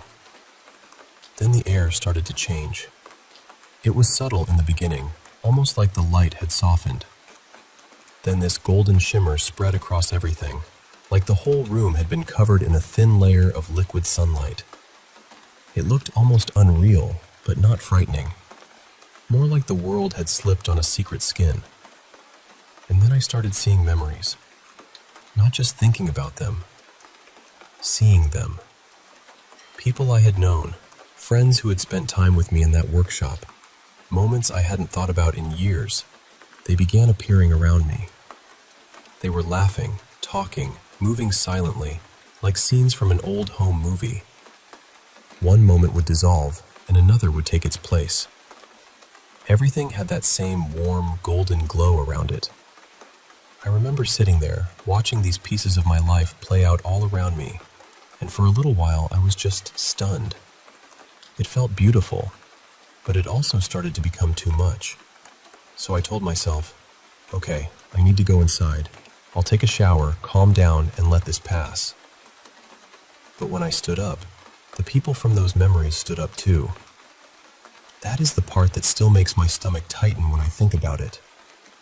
They didn't stay behind like images fading on a wall. They rose with me, turned with me, and followed me as I walked out of the workshop and toward the house. In that moment, they didn't feel like memories anymore. They felt present. A quiet little crowd from my own past, walking beside me. I went straight to the bathroom. I didn't want to look too closely at anything. I just wanted water, light, something ordinary. I stepped into the tub, turned on the shower, and the second the water touched my skin, the whole room vanished. There were no walls, no ceiling, no mirror, no house. Just white light. It was everywhere, bright, endless, and alive, like I had stepped into the heart of a star. I remember looking around, trying to understand where I was, and then I heard a voice. It was enormous, not loud in the usual way, but vast. It filled everything. It didn't sound human exactly, but it didn't feel cruel either. Somehow it felt familiar, serious, ancient, and strangely comforting. And it said, "I am the rider of the white horse, and when the hour arrives, you are to be my vessel." The last word echoed, and then it was over. Just like that, I was standing in my shower again. The water was running over me. The bathroom looked completely normal. The light was ordinary. The air was still. There was no golden shimmer, no people, no white void, no voice. Everything had snapped back into place in a single breath. That might be the strangest part of all for me. If this had only been the cannabis affecting my mind, I would have expected it to come on gradually and fade gradually. But it didn't. It ended like someone had switched off a lamp. I had never hallucinated before that day, and I haven't hallucinated since. I know what some people will hear in this. The rider of the white horse. The connection to the book of Revelation. I'm aware of it.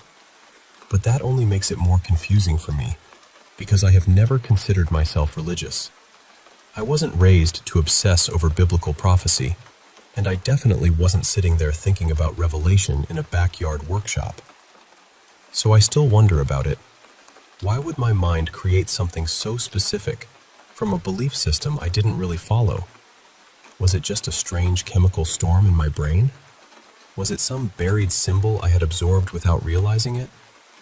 Or was something actually there with me that day? I don't have an answer. I only know what I experienced. And whatever it was, it has never really left me.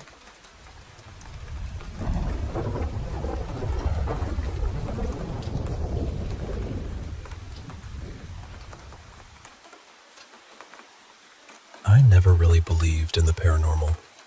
I mean, I've heard stories.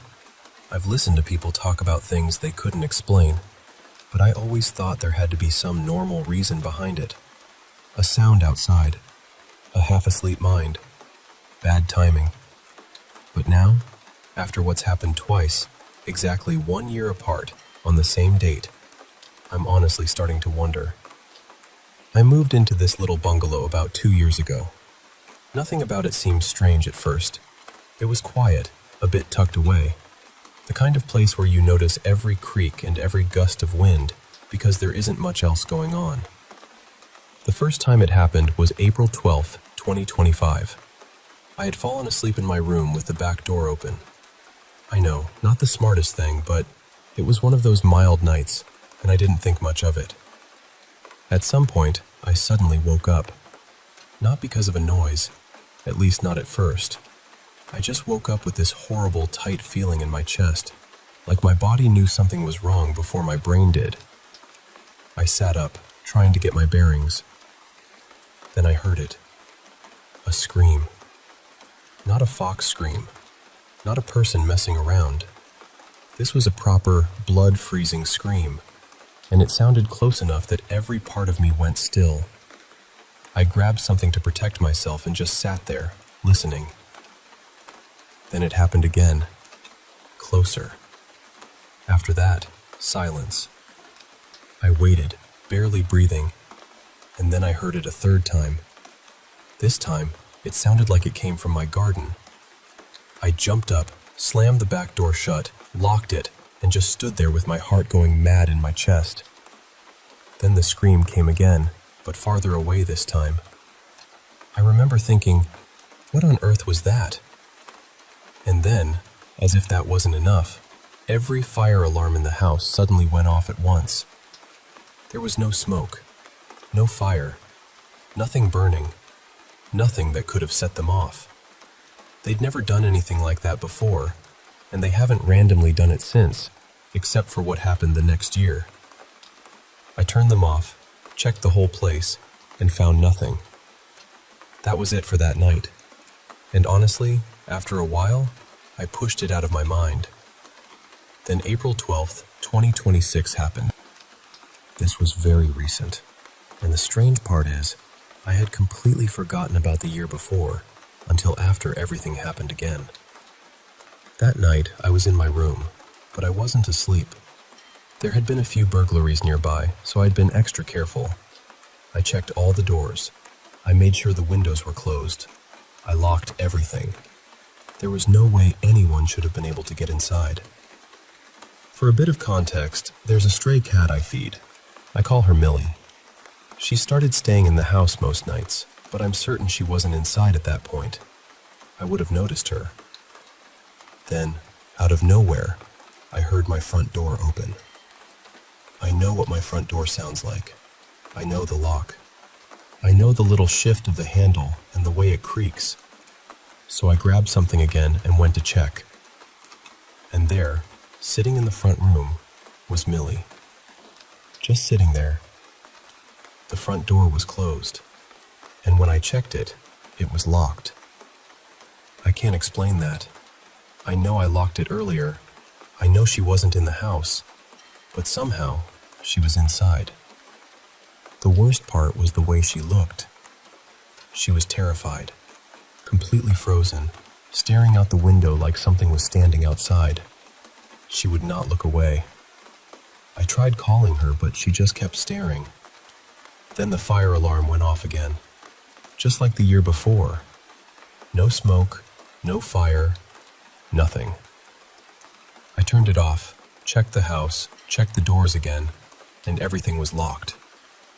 And that was the second encounter. I don't know what to make of it.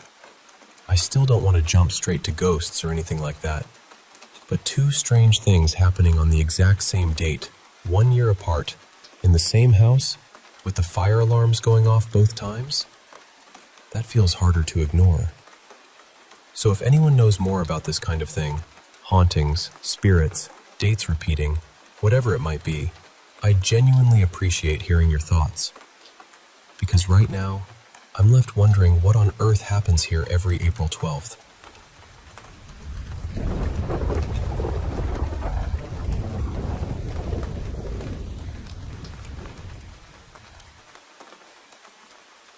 I was only 3 years old the first time it happened. It was a bright, moon-washed night in the middle of summer, and I remember seeing my uncle standing near the upstairs balcony, talking to me as if everything was normal. It felt real. Not dreamlike, not blurry. Real. The next morning, I told my mother about it. That was when we found out he had passed away around that same time the night before. I was too little to understand what that meant back then, but somehow, that memory stayed with me. It never faded the way childhood memories usually do. As I got older, something else started happening. I began having a very specific kind of nightmare. The strange thing is, it is not always clear or visual. Sometimes I do not see a face. Sometimes I wake up and the details disappear almost instantly. But the feeling is always there. It feels like death. Not just fear, not just sadness. It is this heavy, bitter, awful feeling, like someone close to me has died, and when I wake up, I feel completely shaken. Even when nothing happens afterward, the fear stays in my body for days, sometimes even weeks. There have been false alarms, I know that. But between the time I was about 11 and my late 20s, there were several times when I had that exact kind of dream. And then, within a few days, I heard that someone had died. When I was a teenager, I had the dream once, and the very next day one of our neighbors passed away. I tried to push it out of my mind after that. I told myself it was nothing, just a coincidence, just a bad dream. Then, when I was 16, it happened again. I had the same kind of dream, and for the next few days, I was tense and alert, waiting for bad news. But nothing happened. So I started to relax. About 2 months later, I had the dream again. I know it was the same one because I wrote it down in my diary at the time. My grandfather died within 2 days. That one broke something in me. Logically, I know I did not cause it. I know that. But emotionally, I felt responsible somehow, like I had been warned and had done nothing. I stopped eating properly. I stopped going out. I barely spoke to anyone. I was just stuck in shock. There were other incidents over the years, but later in life, something happened that disturbed me even more. I have some aunts on one side of the family whom I mostly knew when I was younger. After that, I spent a lot of time away in hostels, and we lived far from them, so contact became limited to the occasional phone call. At some point, I realized I could not even clearly remember all their faces anymore. Then one night, I had that nightmare again. This time, I clearly remembered that it involved a woman dying. I woke up in extreme distress beside my boyfriend, and he could see how shaken I was. I told him, "It feels like someone has died." He held me and tried to comfort me. He said it was probably just a nightmare. 2 days later, we got the news that one of my aunts had died. I completely fell apart. My sleep became disturbed again. My mother was crying. All the guilt came rushing back, that horrible feeling that somehow I had known before it happened. I was so upset that I could not even bring myself to call their family and offer comfort. Then, within a month, I had the same dream again. This time, I remembered the woman's face clearly. It looked exactly like the aunt who had died the month before. So I told myself it must be grief. It had to be anxiety. Maybe my mind was replaying her image because she had already passed. But then another aunt suddenly had a stroke and was hospitalized because of a brain aneurysm. She went into a coma. While I was talking to my mother and trying to comfort her, I found out something I had not fully understood before.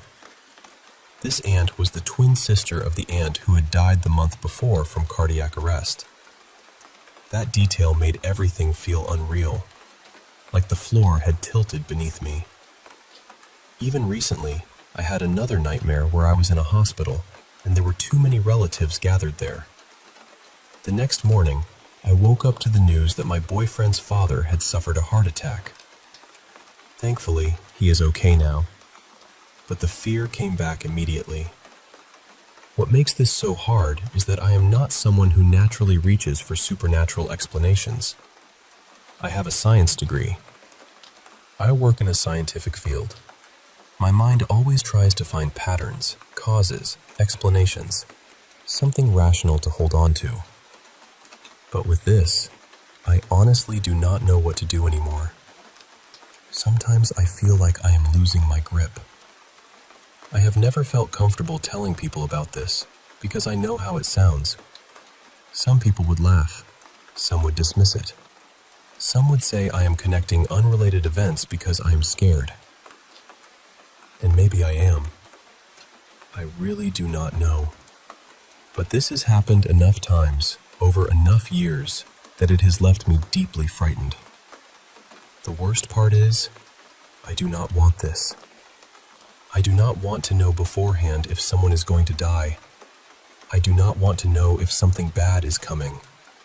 I do not want to wake up with that feeling in my chest. I do not want to spend days terrified every time one of these dreams happens. I just want it to stop. So I am asking honestly, has anyone else ever had dreams, visions, or a strong sense of death before finding out that someone really had died? especially more than once over many years. And if you have, how did you make sense of it?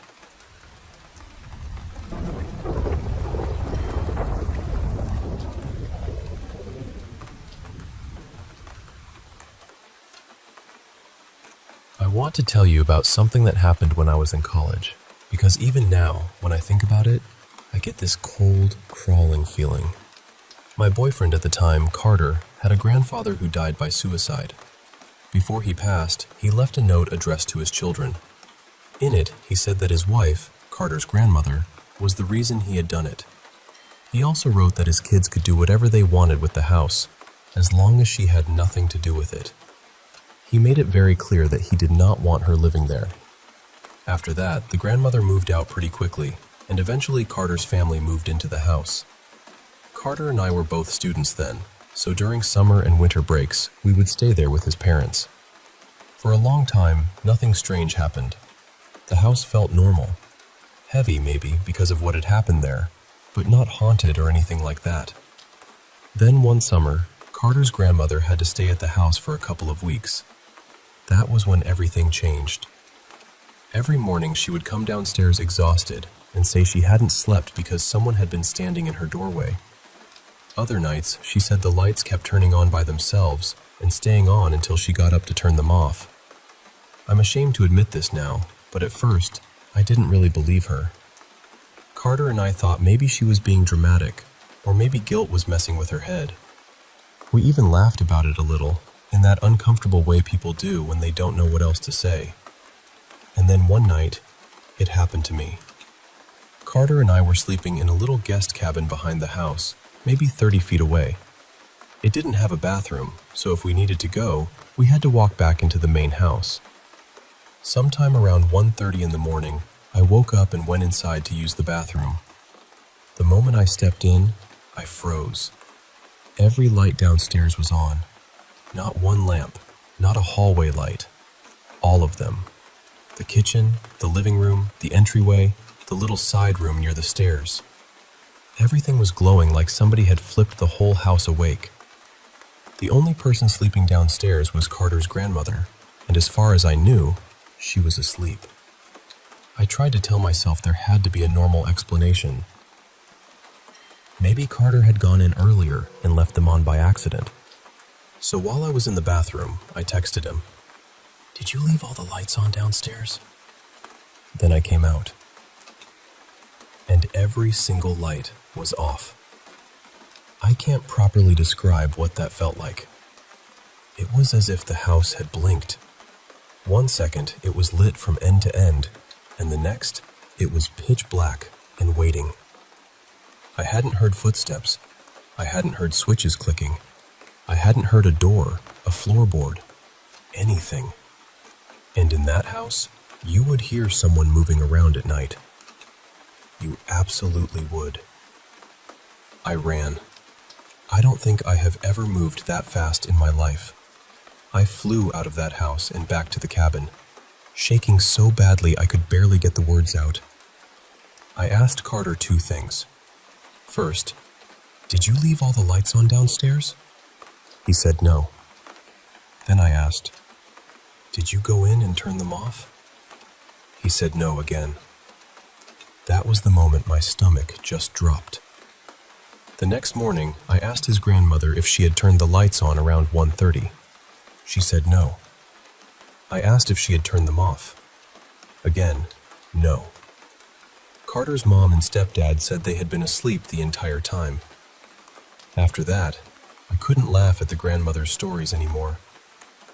While she stayed there, things kept happening, mostly at night.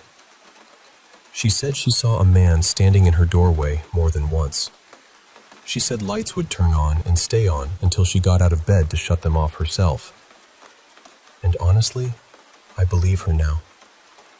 Carter's mom and I eventually started calling them his grandfather's little jokes, even though there was nothing funny about standing in that dark hallway after all the lights had gone out. His grandmother didn't even stay the full amount of time. She left early because she couldn't handle it anymore. I'm not saying I know for sure what happened. Part of me would still love a logical explanation, especially for how all those lights could turn on and then turn off again when they were in different rooms throughout the house. But whenever I start doubting whether anything exists after death, I think about that house. I think about Carter's grandfather. I think about those lights. And I remember exactly how it felt to run through the dark, knowing I had just walked into something I was never supposed to understand.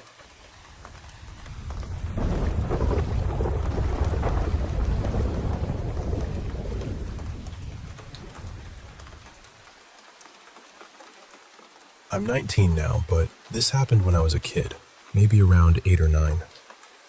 Back then, I had a really short temper.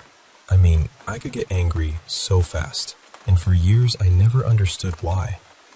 Looking back now, part of me honestly wonders if it had something to do with the room I slept in, because after I moved out of that room, I rarely felt that kind of rage again. One day, I got into a really bad argument with my parents. I don't even remember what it was about anymore, but I remember running into my room, throwing myself onto my bed, and just sobbing. I was angry and hurt and overwhelmed, and I remember saying something like, "I wish I wasn't here right now." Then this strange thought came into my head. I don't know where it came from, but I said out loud that I'd give away part of my soul, only if I could still have control whenever I wanted it. I know that sounds ridiculous now. I was a child, and I'd already seen too much weird stuff online. But the moment I said it, everything inside me went quiet. The anger disappeared. The crying stopped. It was like someone had turned the volume down on the whole room. I just lay there staring at the ceiling, feeling this strange, heavy calm. Then something made me look toward my closet. The door was open, and inside I saw 2 deep red eyes staring right at me. The second I saw them, my vision started going dark around the edges, slowly closing in from the sides. My whole body filled with this awful feeling, like dread had stepped into the room and was standing over me. My heart was pounding so loudly that I could hear it in my ears, but I couldn't move. Then, out of nowhere, this crushing tiredness hit me. I hadn't been tired before, not at all. But suddenly, it felt like my body was shutting down. I lay back, and it was like I was slipping away. I don't remember everything clearly after that, but I do remember fighting for whatever little control I still felt I had. I started saying the Our Father prayer as fast as I could. And as soon as I began reciting it, I felt something lift. Not all at once, slowly, like a weight was being pulled off my chest. So I kept saying it, over and over again, until that dark, heavy feeling faded, and I finally fell asleep. When I woke up, the room felt different.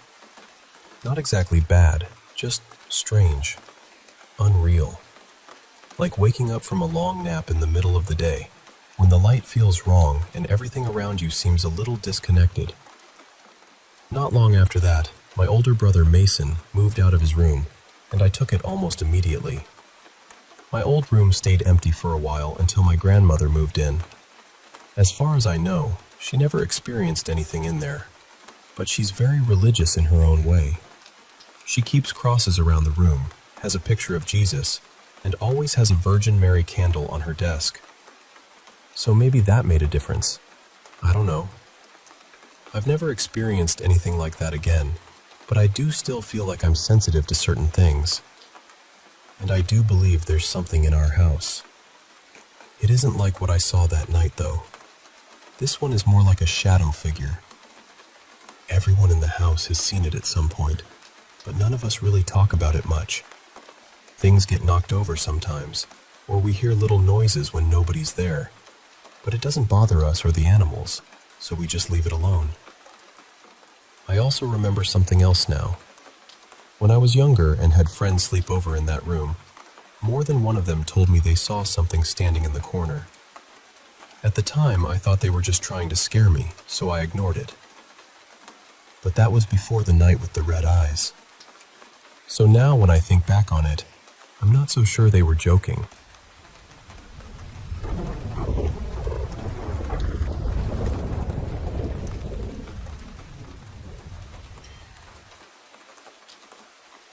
I don't usually talk about this, honestly. I try not to go back there in my mind. I'm a little superstitious, and I do believe in spiritual things, even though I don't really go to church. But every time I tell this story, my body reacts before I can stop it. I get goosebumps. My throat tightens. My eyes start watering. Even now, just thinking about it, I feel that old fear creeping up again. This happened when I was about 10 years old. I'm 32 now, and it still stays with me. My family had just bought a new house in North Las Vegas. It was in a new neighborhood, so new that there were barely any houses around us yet. There was a gas station down the road. My school was maybe 10 minutes away, and everything else was just open desert and dirt.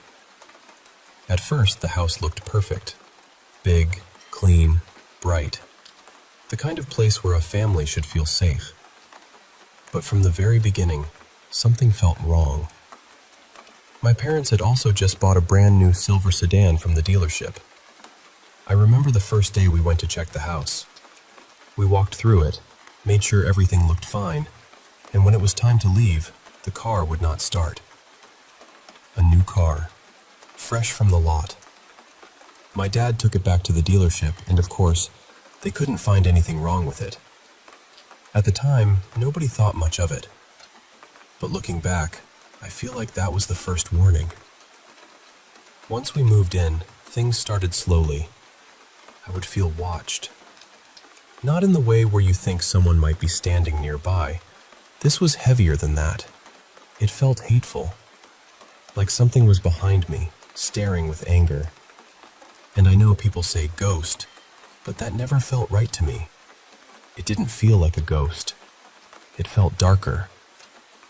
One day, we came home from the store and every window in the house was open. Every single one. Nothing was missing. Nothing looked broken. Just all the windows wide open, like someone had walked through and done it on purpose. My mom changed in that house too. She was always gentle and loving, but while we lived there, she became quiet and distant. She would lock herself in her bedroom for hours. She just wasn't herself. My parents worked late a lot, so sometimes I was home alone, or I would stay with a neighbor friend until they came back.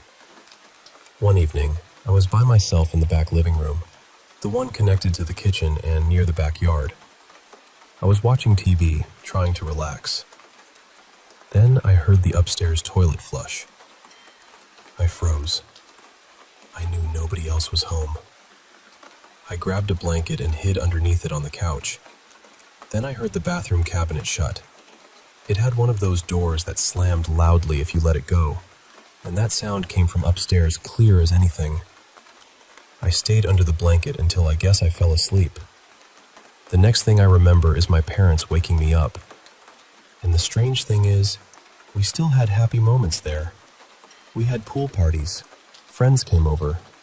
The neighborhood kids would play outside. From the outside, it probably looked like a wonderful childhood house. But deep down, I hated being there. The fear got worse after my grandfather passed away. After his funeral, my dad brought home the cross that had been resting on his coffin. He wanted it as a keepsake, something to remember him by. But after that, the house felt even heavier. One day, my dad tried to bless the house with holy water. We had a cat named Brandy. She was my best friend. I loved her so much. While my dad was sprinkling holy water near the front door, Brandy suddenly turned toward the wall and started hissing. There was nothing there. She just stood there, staring at the wall, hissing for minutes. I looked at my dad, and the hair on his arms was standing straight up. Mine was too. Then there was the thing I saw in the window. I was outside playing with my friends near sunset. We lived at the end of a cul-de-sac, and above the garage was my parents' bedroom. It had one window facing the street. I looked up at that window and saw a black figure standing there, It had white hair. I looked away, then looked back almost immediately, and it was gone. But the curtains were moving lightly, like a small breeze had passed through them. Nobody was supposed to be in that room. I told my grandmother about it later. She was very religious, and she told me that sometimes evil shows itself that way. I don't know what to think about that now. Sometimes I wonder if something was wrong with the land itself. Maybe something happened there before the houses were built. I don't know. The last thing I'll mention is when I got sick. I was a skinny but healthy kid, and suddenly I became extremely ill. I looked pale and weak, almost like I was wasting away. My parents took me to doctors, but they couldn't figure out what was wrong. When I came home, Brandy would not leave my side. She followed me everywhere, even to the bathroom. She stayed close like she was protecting me. Eventually, I got better, but my family didn't. My parents became unhappy with each other. The house felt like it had drained all the warmth out of us. We sold it, and after that, my parents went their separate ways. Years later, I talked to my mom about it. She told me she felt the same darkness in that house. She said she would never go back either. Even after we moved, I had nightmares about being there again. I would dream I was trapped inside that house, walking through those rooms, feeling that same awful presence behind me. And even now, all these years later, when I talk about it, my eyes still water. My body still remembers.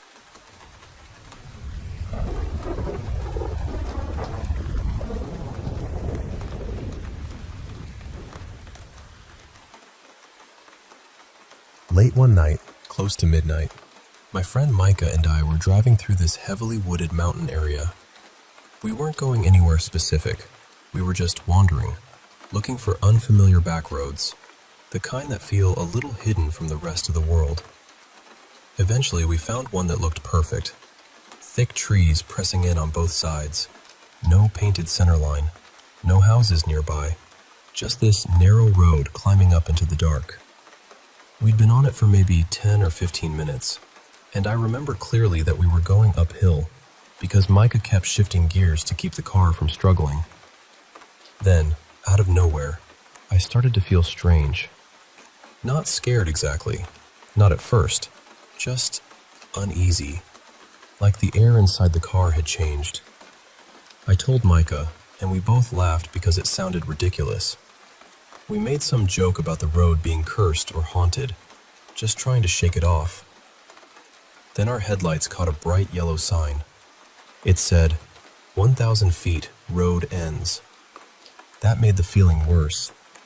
I told him, a little more seriously this time, that something didn't feel right. He admitted he felt it too, but again, we tried to joke about it. Something like, well, whatever lives at the end of the road better not charge admission. Then we passed another sign. 500 feet, road ends. By then, I wasn't laughing anymore. I told Micah, as soon as we reached the end, turn around, immediately. And when we got there, everything in me wanted to leave. The road ended in gravel. There were wooden barriers across the end, and a sign that simply said, End of road. Beyond that were trees. Off to one side, there was this little cluster of buildings. Micah turned the car around, and because I was in the passenger seat, I ended up facing the trees while the headlights swept across them. I don't know how to explain this in a way that sounds normal, because it didn't look normal. The ground beyond the road was completely flat, not gently sloped, not bumpy, not natural mountain terrain, just flat. There was no brush, no grass, no fallen branches around the trunks. Nothing.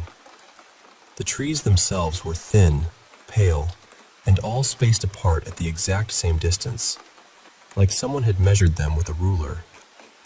When the headlights moved through them, it looked wrong. That's the only word I have. Wrong. My stomach dropped. My whole body felt heavy, like my bones had filled with wet cement. I told Micah to go. I didn't care how, I just wanted out. At the same time, he had seen the buildings on the other side. Later, he told me they gave him the same sick feeling. He said they looked like they weren't supposed to be there. There was one larger, red wooden building in front and two smaller ones behind it, almost like a little compound. There were no parking signs everywhere, way more than made sense. He said when the headlights hit the buildings, they looked just as wrong as the trees did to me. He didn't need convincing. He sped up the turn, and we drove out of there fast. After a while, once we had both calmed down, we decided not to go home yet. I know that sounds foolish, but we told ourselves we'd just gotten creeped out by a weird, dead-end road in the mountains. So we went a different direction, put on music, and tried to reset the mood. Eventually, we ended up on another road neither of us recognized. This one was sloping downward. After a few minutes, that feeling came back. I told Micah, "I feel like we're on that same road again." He immediately said that wasn't possible. And honestly, he had reasons. This road was going downhill, not uphill. There were warning signs for curves and a 20 miles per hour speed limit. We passed a small parking area with a blue pickup truck in it, and none of that had been on the first road. So I tried to believe him. Then we went around a bend, and the headlights hit another yellow sign. 1,000 feet road ends. We both panicked. This time, Micah didn't keep going. He turned around before we even got close to the next sign, though we could already see the 500 feet sign shining farther down the road. But as we drove back, we realized we were still going downhill. That made no sense. We had already been driving downhill before we turned around. We should have been going back up. Then we started recognizing things from the first road. A single orange streetlight. A particular house with a number Micah remembered because he'd pointed it out earlier. But the curve warning signs were gone. The blue truck was gone.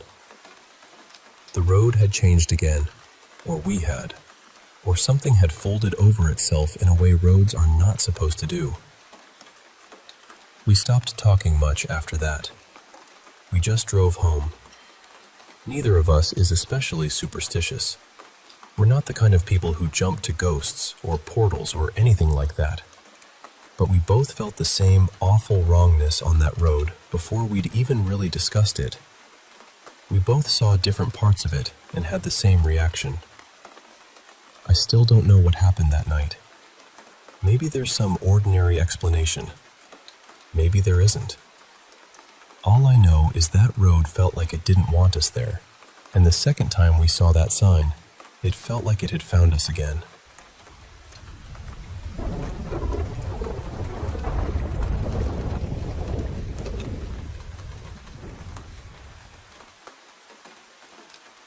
I grew up in a small rural town in Mexico, in a little house where it was just my mom, my older sister Mariela, our dog Osito, and me. My dad was living in the United States at the time, working as hard as he could so he could send money back home and help us get by. He missed so much while he was away, but when my sister turned 15, he made sure she had a celebration no one in our town would forget. There was music, food, a huge cake, and what felt like the whole town gathered around us. It was one of those parties where even the air feels excited. And, of course, because it was her quinceañera, my sister received her last doll. In our tradition, that doll represents a girl leaving childhood behind and stepping into womanhood. My sister was so happy when she got it. I still remember exactly what it looked like. It was porcelain, with pale blonde curls, a soft peach dress, and a little matching straw hat. It was honestly beautiful.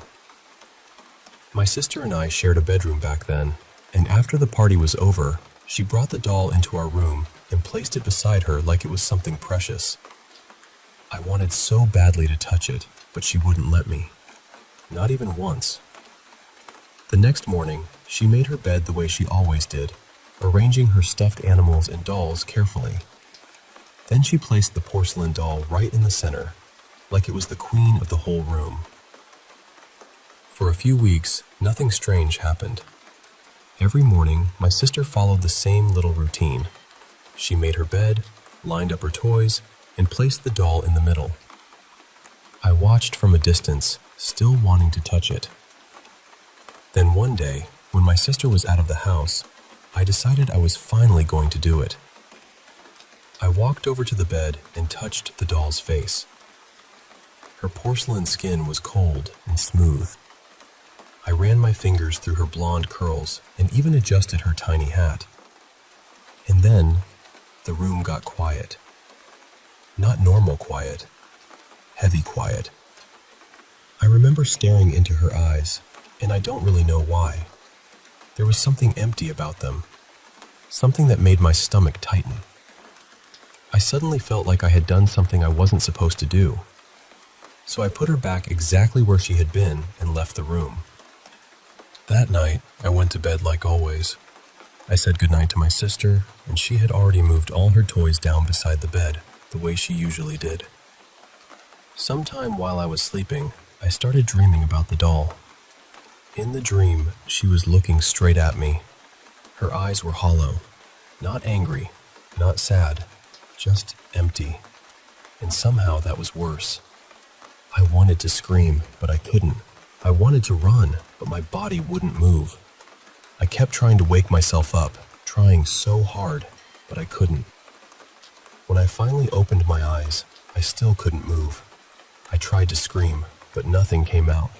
My whole body was frozen.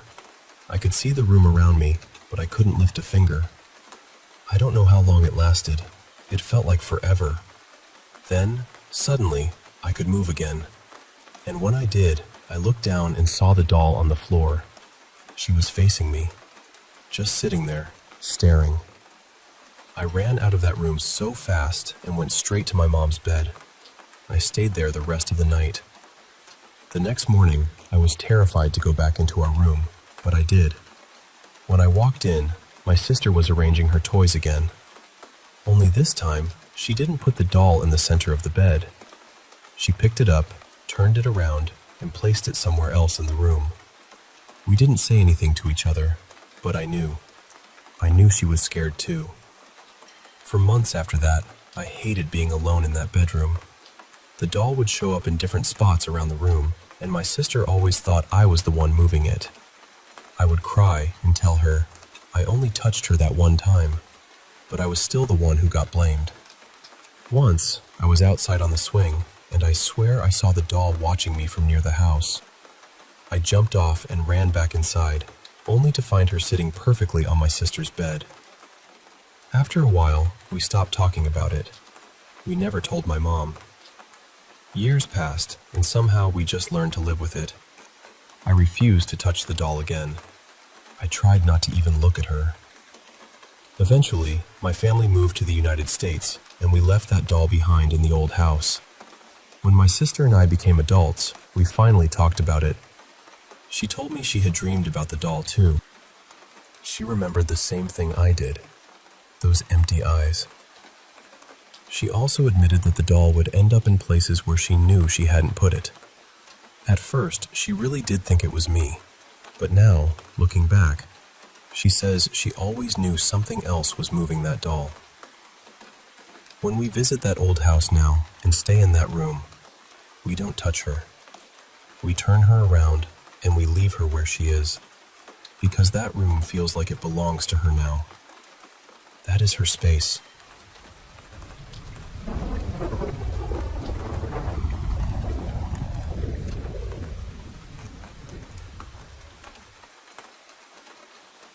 I'm a grown adult now, and I still don't really know what I believe when it comes to the paranormal. I wouldn't say I'm someone who has all the answers. Honestly, I don't even know what to think about some of the things that have happened to me. But I've had more than a few strange experiences throughout my life, and this was the first one I can remember. My earliest memories start when I was about 4 years old, and I think the reason they begin there is because that was the first time I ever saw someone who had passed away. I grew up in a small rural village in Mexico. It was the kind of place where maybe a few hundred people lived, and everyone knew everyone. Most days, I played in my great-grandparents' yard because I loved being around my great-grandfather, Don Raphael. To me, he was just Grandpa Rafa. He would spread an old blanket under this big shade tree, and I would sit with him there for hours. Sometimes we talked. Sometimes he just watched me play. I remember feeling safe with him. One day, my mother took my hand and walked me to my great-grandparents' house. We went into a bedroom, and there were candles everywhere. The room was quiet, but full of people whispering and watching. My great-grandfather was lying on the bed.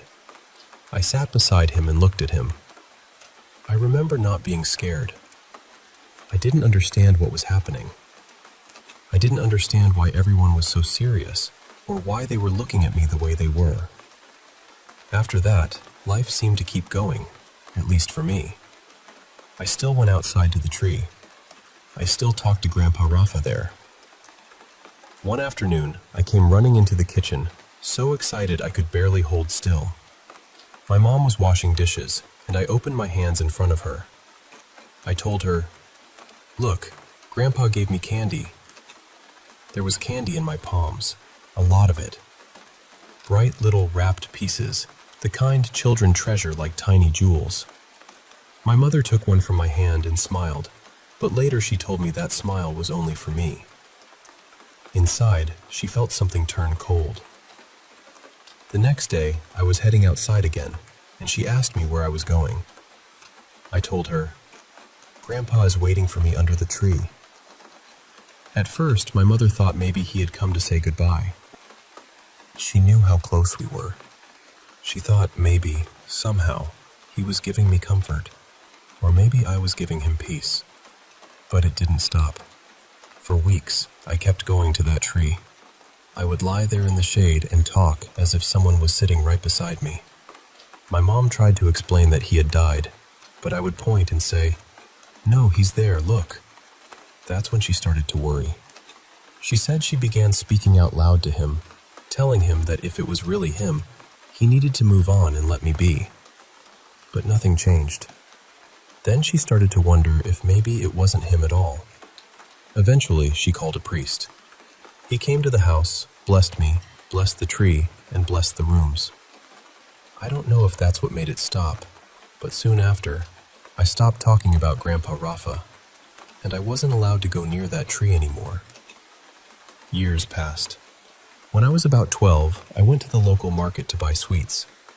As I got close, I saw an old man standing in line, leaning on a cane. He looked straight at me. I smiled at him. Then someone called my name, and I turned to see who it was. It was one of my friends. When I looked back, the old man was gone. Later that same day, I went to my great-grandmother's house, and there, in the corner, I saw the cane. The same cane. I touched it, and I just knew. I don't know how to explain that feeling, but I knew it belonged to the old man I had seen at the market. As an adult, my mother finally told me more about what happened back then. She said that when my great-grandfather was dying, he would ask for me. They would bring me to him, and I would play near his bed. She said that whenever I was there, he seemed to come back a little, like seeing me helped him hold on. After he passed, she thought I was only grieving in my own childlike way. She thought I missed him. But then came the candy. She said there had been no candy in the house. No one had given it to me.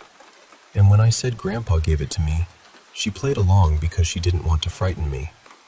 But from that day on, she was afraid. She told me, "I started to feel like it wasn't your grandfather anymore. I was scared something else was using his face." Then she said something I've never forgotten. "I was worried it would take your soul." She said she tried talking to it. She tried yelling at it. She even cursed at it. But nothing changed until the priest came. So what was it? Was it really my great-grandfather, staying just long enough to say goodbye? Was it something darker, pretending to be him? Or was it simply the way a little child tried to understand death before she even knew what death meant? I don't have an answer, but every time I think about him, I remember that old man at the market, leaning on his cane, looking right at me. And I remember smiling at him, like some quiet part of me already knew who he was.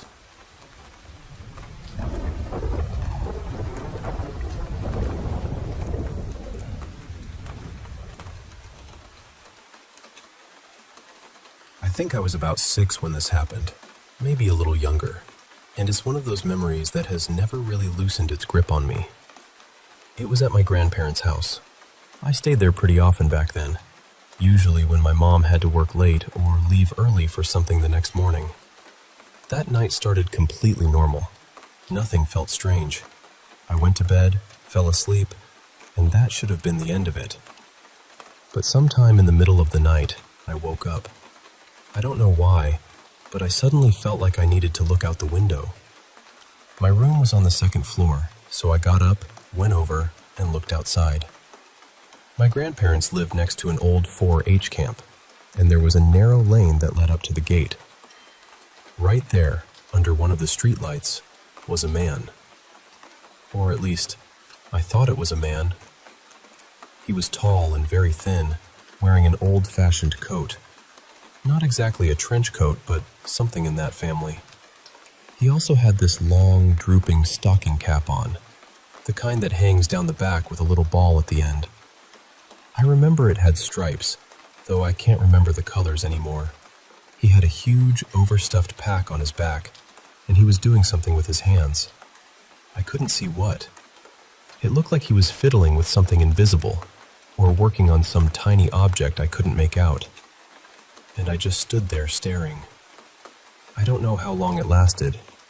Maybe 2 or 3 minutes. Long enough that it felt wrong. Long enough that I knew I wasn't just glancing at someone walking by. Then he stopped moving his hands. He looked straight ahead for a second, and then he snapped his head up and looked directly at me. I still remember the feeling that went through me. It was like my whole spine turned cold and electric at the same time. I tried to keep looking, but he was staring right into my eyes. From where I was, maybe 15 or 20 feet away and 1 floor up, his face looked extremely pale, and his eyes had this dull glow to them, almost like the way a cat's eyes reflect light in the dark. I got scared and yelled, "Grandpa, help!" I only turned my head away for a couple of seconds. When I looked back, he was gone. Not walking away, not running, just gone. The lane was open and lit by streetlights. There weren't trees or bushes nearby where someone could have ducked behind.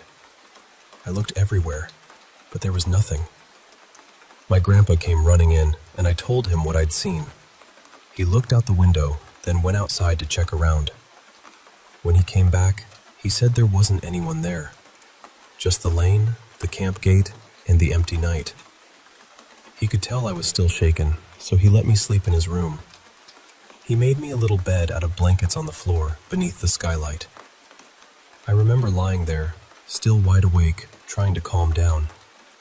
Through the skylight, I could see part of the big maple tree outside. The wind was moving the branches a little. And then I saw him again. He was crouched on one of the branches, squatting there like he had always been there. I froze completely. I couldn't call out. I couldn't say, "There he is." I couldn't move. Because this was a different room, I couldn't see him as clearly this time. He looked more like a silhouette tucked into the tree. But the eyes were the same. That faint, unnatural glow. He just watched me. It felt like hours, though it was probably only a few minutes. Eventually, somehow, I managed to close my eyes. I must have fallen asleep like that. The next morning, I told my grandparents again about the man outside my bedroom window. They said it was probably someone walking around the camp, and that I just hadn't seen where he went. That did make me feel a little less crazy, because at least I knew I hadn't dreamed the first part. But I never told them about seeing him in the tree. I don't really know why. I think I just didn't want to talk about it. Saying it out loud would have made it too real.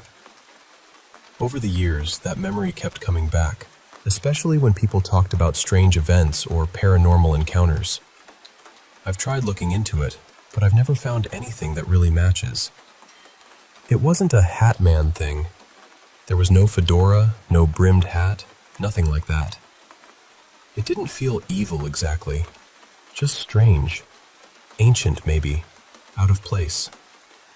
His eyes weren't red, and I was too young to have any understanding of drugs or hallucinations or anything like that. Later, when I was around 11, I learned the camp had once been used as a prisoner of war camp for German soldiers during World War II. From what I've read, there doesn't seem to be any record of anything violent happening there.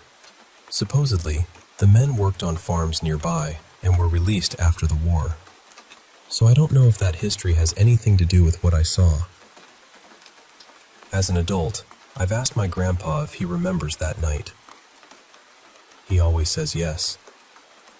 He remembers me being terrified. He remembers going outside to look. And he remembers not finding a single thing. So that's the story. I've never been able to explain it, and I've never met anyone who saw something quite like it. But if anyone has had a similar experience, or has any idea what it might have been, I'd really like to hear about it.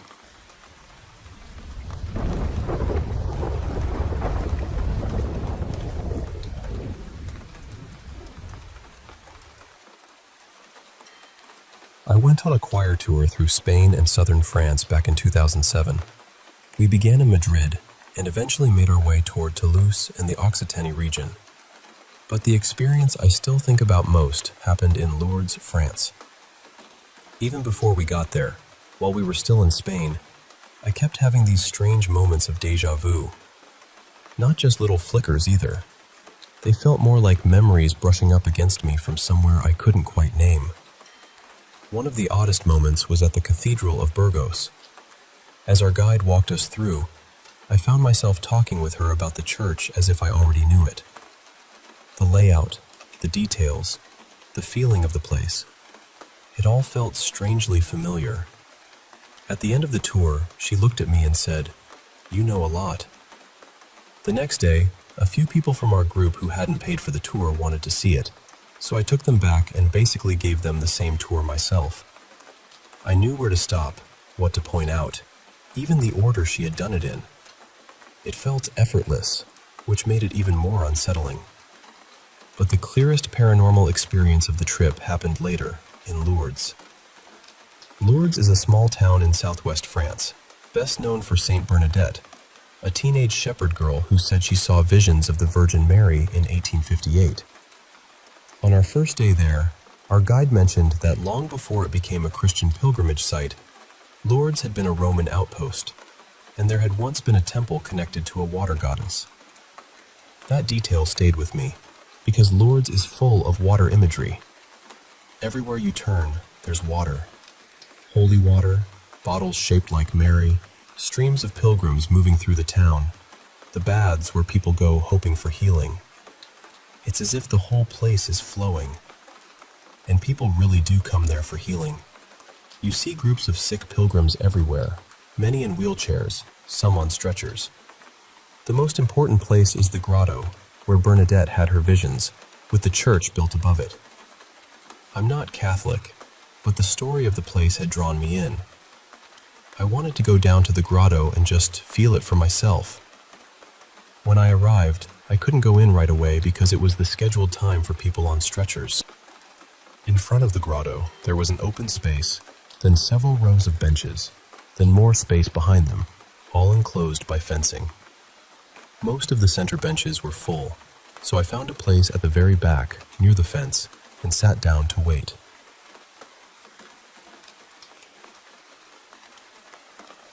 The moment I sat, I felt this buzzing.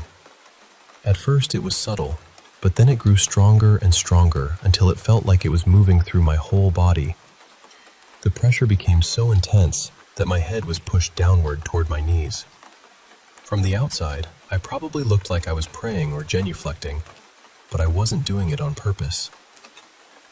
And through that vibration, I heard a voice. It said, "You will see where Bernadette first saw the lady."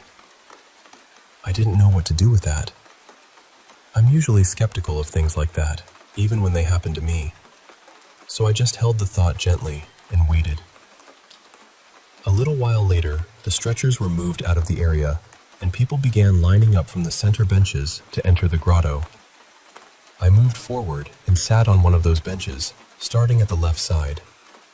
As more people came in, I slid along to make room until I ended up at the far right end. Sitting there, I thought maybe I should offer some kind of prayer, or at least something respectful. Since I was on a choir tour, I began silently singing the choral Ave Maria we had been performing. And as I did, the buzzing became overwhelming. Then I started to cry. Not loudly, just silently, with tears coming and coming. The people on the bench around me seemed to understand somehow. No one spoke to me. No one touched me. They simply sat there and gave me space in this incredibly tender, wordless way. When the crying finally passed, I knew I didn't need to go into the grotto. Whatever I had come there for, I had already received it. So I reached down to pick up my backpack. And that's when I saw it. There was a bronze plaque set into the ground right beneath where I had been sitting. It said that this was the spot where Saint Bernadette first saw the Virgin Mary on February 11th, 1858. I had been sitting on that exact place the entire time.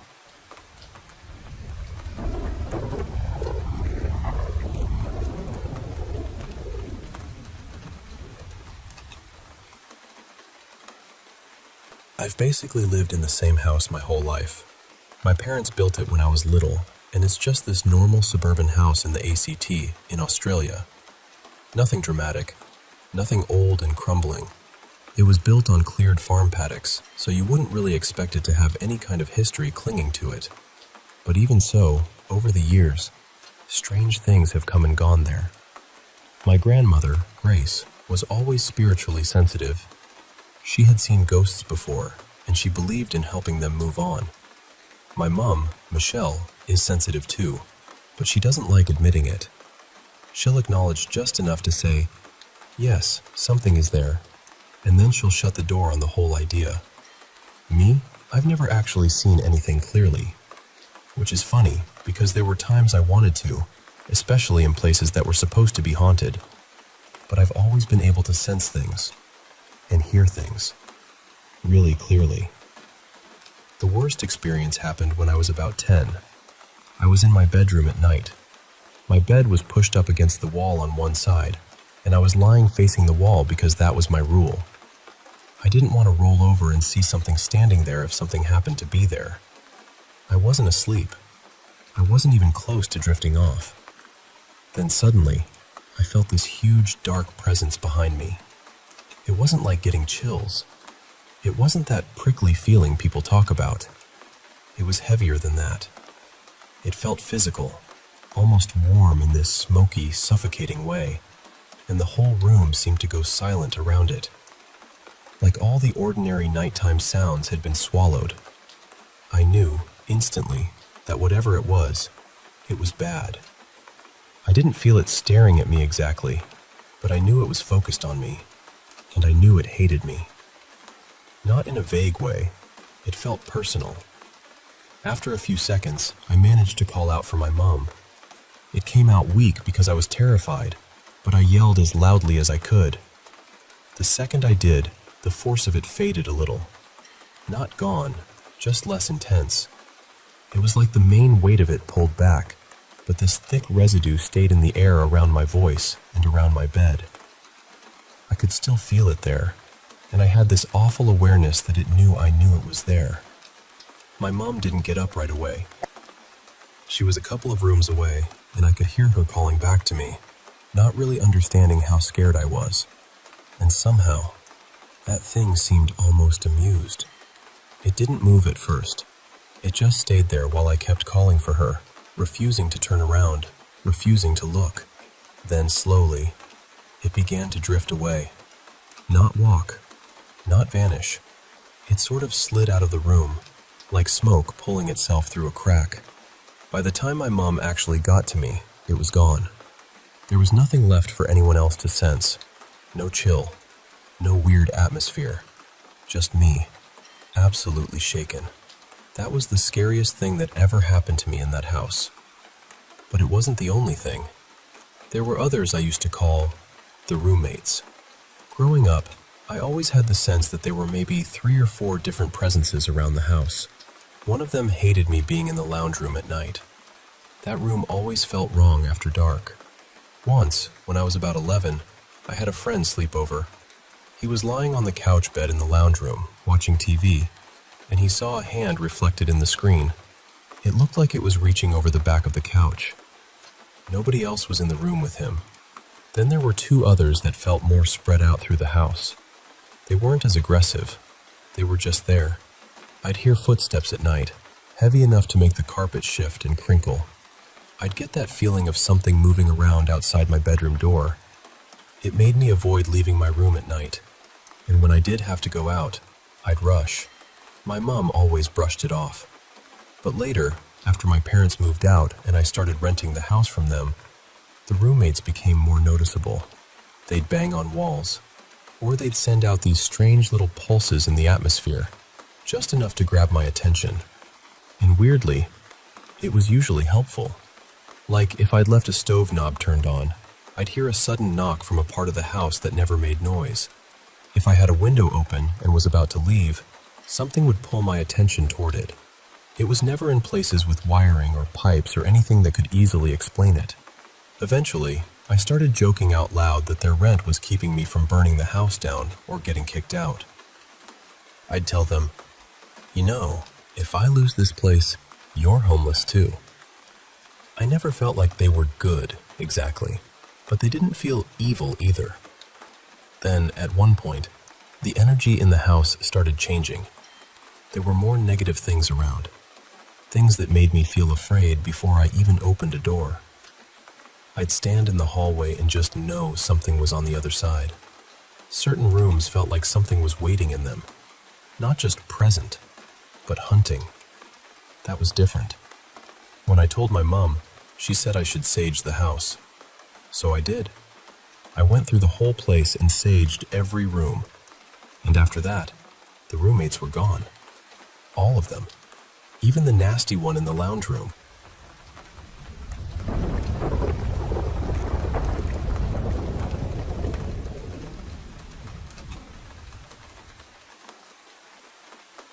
I spent a lot of my 20s being the person people called when they thought something in their house needed to be cleared out. I know how that sounds. Believe me, I do. I've always had one foot planted pretty firmly in skepticism. Most of the time, a haunted house is just an old house with bad pipes, loose floorboards, and a draft that knows how to make an entrance. But I'd been involved with occult work and folk magic for most of my life, and word had gotten around that I didn't scare easily. Also, I didn't charge anyone, so I got invited into a lot of places where people were frightened, and I did my best to help. Most of it was ordinary. Some of it, though, some of it wasn't. I do believe there are things just outside the edge of what we can see. I don't think we catch glimpses of them often, but I think it happens. There was this spiritualist camp a few hours from where I lived, and I used to go there when I needed a little break from regular life. It had an old hotel that was advertised, very cheerfully, as haunted. But honestly, it never felt frightening to me. It felt small and warm and strange in a charming way, with this huge wraparound porch where you could sit with a book and hear every creak of the building breathing around you. The whole camp was tiny. The hotel, a few little shops, some cottages, and not much else. If you wanted food after a certain hour, your best bet was a vending machine with a heroic amount of dust on it. I'd gone enough times that I knew people there. That particular weekend, I was staying at the hotel with my mom. The building was old enough that the rooms were a little uneven. Same price for all of them, but every other room had a larger bathroom. The smaller bathrooms were so small you practically had to negotiate with the sink to turn around. So my mom and I booked 2 of the larger rooms. I think they were even numbered, with 1 room between us. When we arrived, I noticed my room looked emptier than usual. The hotel seemed to be changing furniture or doing some kind of slow-motion remodeling. There was a bed, a little table, maybe a chair, but not much else. At the time, I didn't think much of it. That first day was exactly what you'd expect from a weekend at a spiritualist camp. I caught up with friends, bought a little bag of crystals I absolutely did not need, wandered through the shops, and read on the porch until the light went soft. That night, my friend Mara came by my room. The rooms had 2 doors, one that opened into the hotel hallway, and one that opened out onto the porch. She knocked on the porch door, and somehow we ended up upstairs in an area where there weren't any guest rooms. I was wearing this long white nightgown, and the hotel had all this antique, slightly eerie decor, so Mara wanted to take some pictures. Nothing serious, just dramatic little ghost girl photos for fun. There was an old fainting couch up there, so I lay down on it while she took a few pictures. Then we laughed about it, went back downstairs, and each went off to bed. The next morning, I woke up and started getting ready. While I was brushing my hair, I noticed the upper left side of my head was sore. Really sore. Tender in that deep, bruised way, like I'd been knocked there. But I hadn't hit my head. There wasn't a headboard. There wasn't anything above me or beside me that made sense. I hadn't fallen. I hadn't woken up in pain during the night. I was confused, but it didn't seem serious, so I let it go. The second day was more of the same. I tried to get lunch at the little hotel restaurant, but it was closed. I bought a singing bowl from one of the shops. I visited another friend. I spent more time on the porch. That night, I went to bed without modeling dramatically on any antique furniture. Then the next morning, I woke up with a red, swollen welt on the left side of my forehead, right at the hairline. Same side. It was tender to touch, and later it bruised. That's when I stopped being casual about it. I spent hours in that room trying to figure out how I could have done it to myself. I looked at the furniture. There wasn't much of it. I considered sleepwalking, even though I've never done that in my life. But even if I had, what would I have walked into? The doors were locked. Nothing in the room was high enough or positioned in a way that made sense. I sleep on my right side too, so the left side of my forehead, the side that had been hit twice, would have been exposed while I was asleep. I must have looked absolutely ridiculous. This woman in her 20s pacing around an almost empty hotel room, trying to reenact a head injury with no weapon, no furniture, and no suspect except the air itself. I came up with nothing. Before we checked out, I told the woman at the front desk what had happened. The front desk was inside the gift shop, surrounded by crystals, tarot decks, fairy statues, incense, and all the usual beautiful little witchy clutter. She just looked at me and said, "The hotel isn't haunted." And honestly, I still don't know whether that was the official answer she was supposed to give, or if she genuinely believed it, or if she'd said it 1,000 times and wanted no part of whatever I was describing. It was one of the strangest exchanges I've ever had. My mom and I were only booked for the weekend, so we checked out that morning. I stayed at that hotel again after that visit, and it never happened again. No bruises, no sore spots, nothing. Just those 2 mornings. I even mentioned it to my therapist later, expecting her to be the reasonable voice in the room. She listened quietly and then said, "Do you think it followed you home?" Which was not, I will tell you, the comforting clinical response I had been hoping for. I think the reason that weekend has stayed with me so strongly is because, in all the strange situations I've been in, I had never been physically touched in a way that left a mark. I'd heard things. I'd felt things. I'd seen things out of the corner of my eye that made the room feel suddenly too small. But this was different. This was contact. And I don't know what caused it. I still don't. But it changed the way I think about the unseen. Seeing something move in the dark is frightening, yes. Hearing footsteps when no one is there is frightening.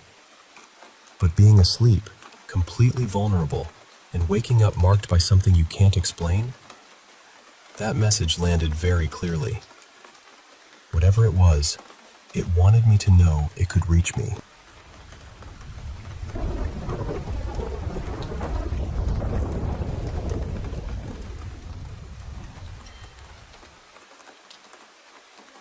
I'm 28 now, and I was born in Italy. My family was pretty ordinary on the surface. I had one sister, Elena, who was a few years older than me, and for the most part, life looked normal from the outside. But inside the house, it wasn't always peaceful. My parents argued a lot.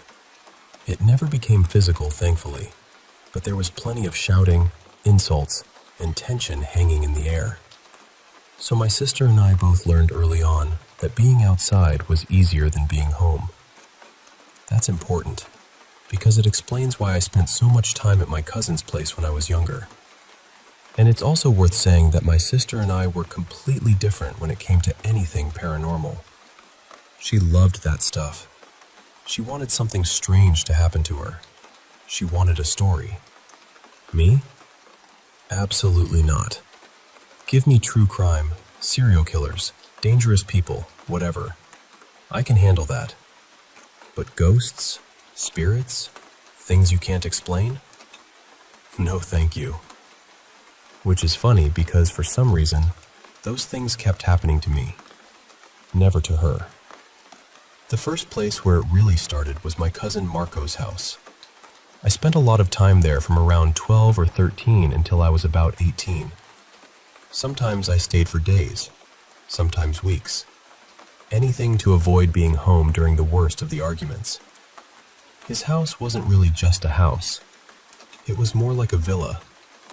There was a huge lake in the middle of the property, with land all around it. If you walked slowly around the lake without exploring, just following the path, it could take about an hour. The place was old, too. Historically, it had once been near an ancient Roman port before the landscape changed. The sea wasn't far away at all.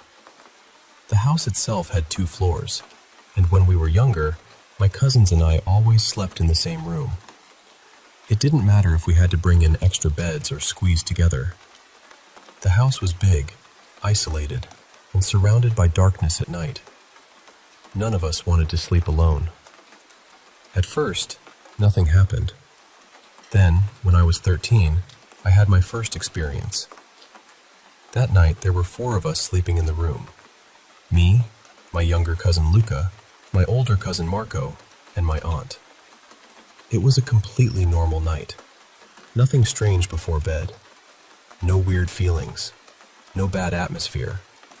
We just went to sleep. Then, in the middle of the night, I woke up. No sound, no reason. I just opened my eyes and sat up. And in front of me, there was something.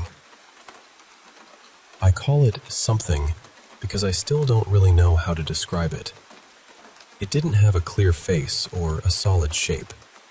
The closest I can get is this. Imagine someone standing there with a white sheet or blanket draped over them, so you can only see the outline underneath. And somehow, I knew it was female. I couldn't see a face, I couldn't see details, but the shape felt feminine, and I just knew. The strange part is that I didn't panic. Normally, I'm a very rational person, maybe too rational. So instead of screaming or waking everyone up, I just sat there and tried to explain it away. My first thought was, maybe it's just a blanket on the chair. But then I looked down and realized my blanket was on me. It was winter. I was using it. Then I thought, maybe it's the dog. They had a few dogs, and one of them was a French bulldog with a white patch on its back. Maybe he was curled up on the chair, and my tired brain was turning him into something else. So I looked around. The dog was asleep on the bed beside me, stretched across my cousin's legs. I looked back. The thing was still there. It hadn't moved at all. I stared at it. It stared back, or at least it felt that way. And then, because apparently my teenage brain had no survival instinct, I just shrugged, lay back down, and went to sleep. The next morning, when I fully realized what had happened, I almost freaked out. I kept asking myself why I reacted like that. Why didn't I wake anyone? Why didn't I leave the room? But in that exact moment, I hadn't felt threatened. I hadn't felt fear. It felt peaceful, almost unimportant. And that might be the strangest part of all. I know what time it was, too. There was a TV in front of the bed with a small decoder underneath it that always showed the time. It was 3 a.m. The second experience happened about a year later, when I was 14. Again, it was at my cousin's villa. This time, it was late afternoon in winter, around the end of January. I was with Marco, my aunt, and my uncle, and we were walking around the lake. It was about 5 p.m., so there was still light outside. Everything felt normal. My cousin and I were walking a little ahead of the adults, just a few meters, close enough that all 4 of us could still talk without raising our voices. Eventually, we reached an old stone bridge. You had to cross it to continue around the lake because water passed underneath it. We started walking across, slowly, casually. Then Marco and I heard a voice. A woman's voice. It wasn't loud. It wasn't angry. It was soft, almost like a whisper carried by the wind. But it kept repeating, and it was calling our names. Both of our names. The sound seemed to move from left to right in front of us, like someone was walking away while whispering, and the voice was getting farther and farther away. It lasted maybe 10 seconds. Of course, the first thing we did was look back at the adults. We thought they were messing with us. But while we could still hear the voice, they were behind us having their own conversation, completely normal. So Marco and I turned back around, moved closer together, and kept walking. Neither of us said anything. What could we say?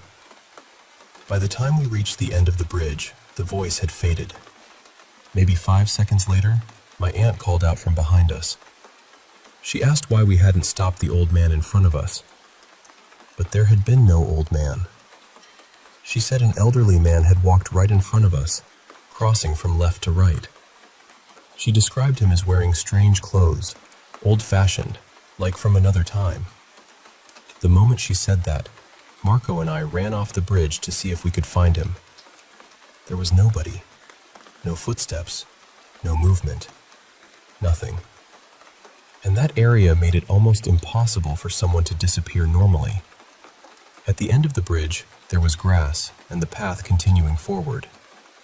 On the right side, you drop straight toward the lake.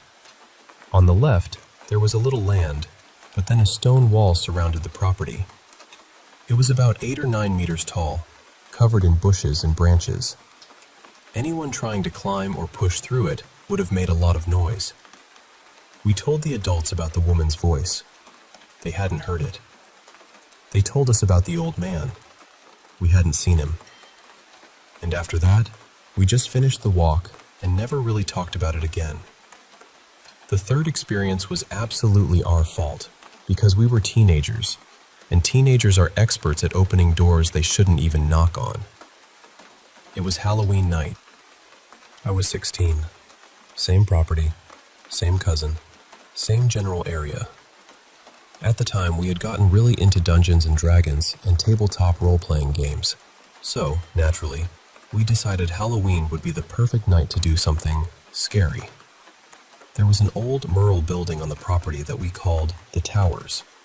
In medieval times, it had apparently been a small structure with 2 towers, one on each side. By then, it was being renovated. Since it was inside my cousin's property, we figured it was fine to go in, as long as we didn't break anything. We brought a Vampire the Masquerade book, some candles and flashlights, and a few things to set the mood. The plan was to play inside the old building. There were 4 of us: me, Marco, Luca, and a friend of ours named Davide. We left around 9 p.m. By the time we reached the building on foot, it was close to 11. The ground floor was unfinished. Concrete, dust, gravel everywhere. No doors or windows yet, just openings covered by those green construction nets workers use to block the view. Below the ground floor, there was a basement, about the same size as the main level. We didn't go down there. It was pitch black, flooded up to the ankles, and looked awful. We knew it was just where workers had been handling the old foundations, but still, no thank you. One tower was still standing on the right side. The left one had already been demolished. At some point, we split up. Marco and Luca went up the tower stairs. Davide and I stayed on the ground floor waiting for them. That's when things started going wrong. First, we heard something fall from the tower above. We assumed it was my cousins trying to scare us, so we laughed it off. We expected that. Then we saw something outside the building. A dark figure ran past one of the openings. The green nets were torn in places, and our flashlights were pointed in that direction, so we could see enough of the outside. It wasn't detailed. It had no face, no clear shape, just a short, human-like shadow moving fast across the opening. Davide and I got nervous, but we still tried to act brave.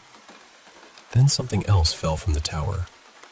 We shouted up at my cousins to stop, telling them it wasn't funny anymore. And right after that, the most impossible thing happened. Dust started lifting from the ground around us.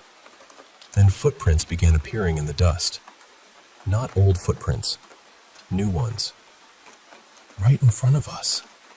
They moved in a circle around where we were standing, like someone invisible was running around us. But there was nobody there. Nobody.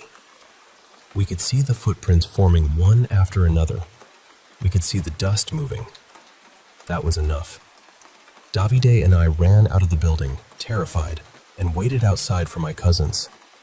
They came down a few minutes later, laughing.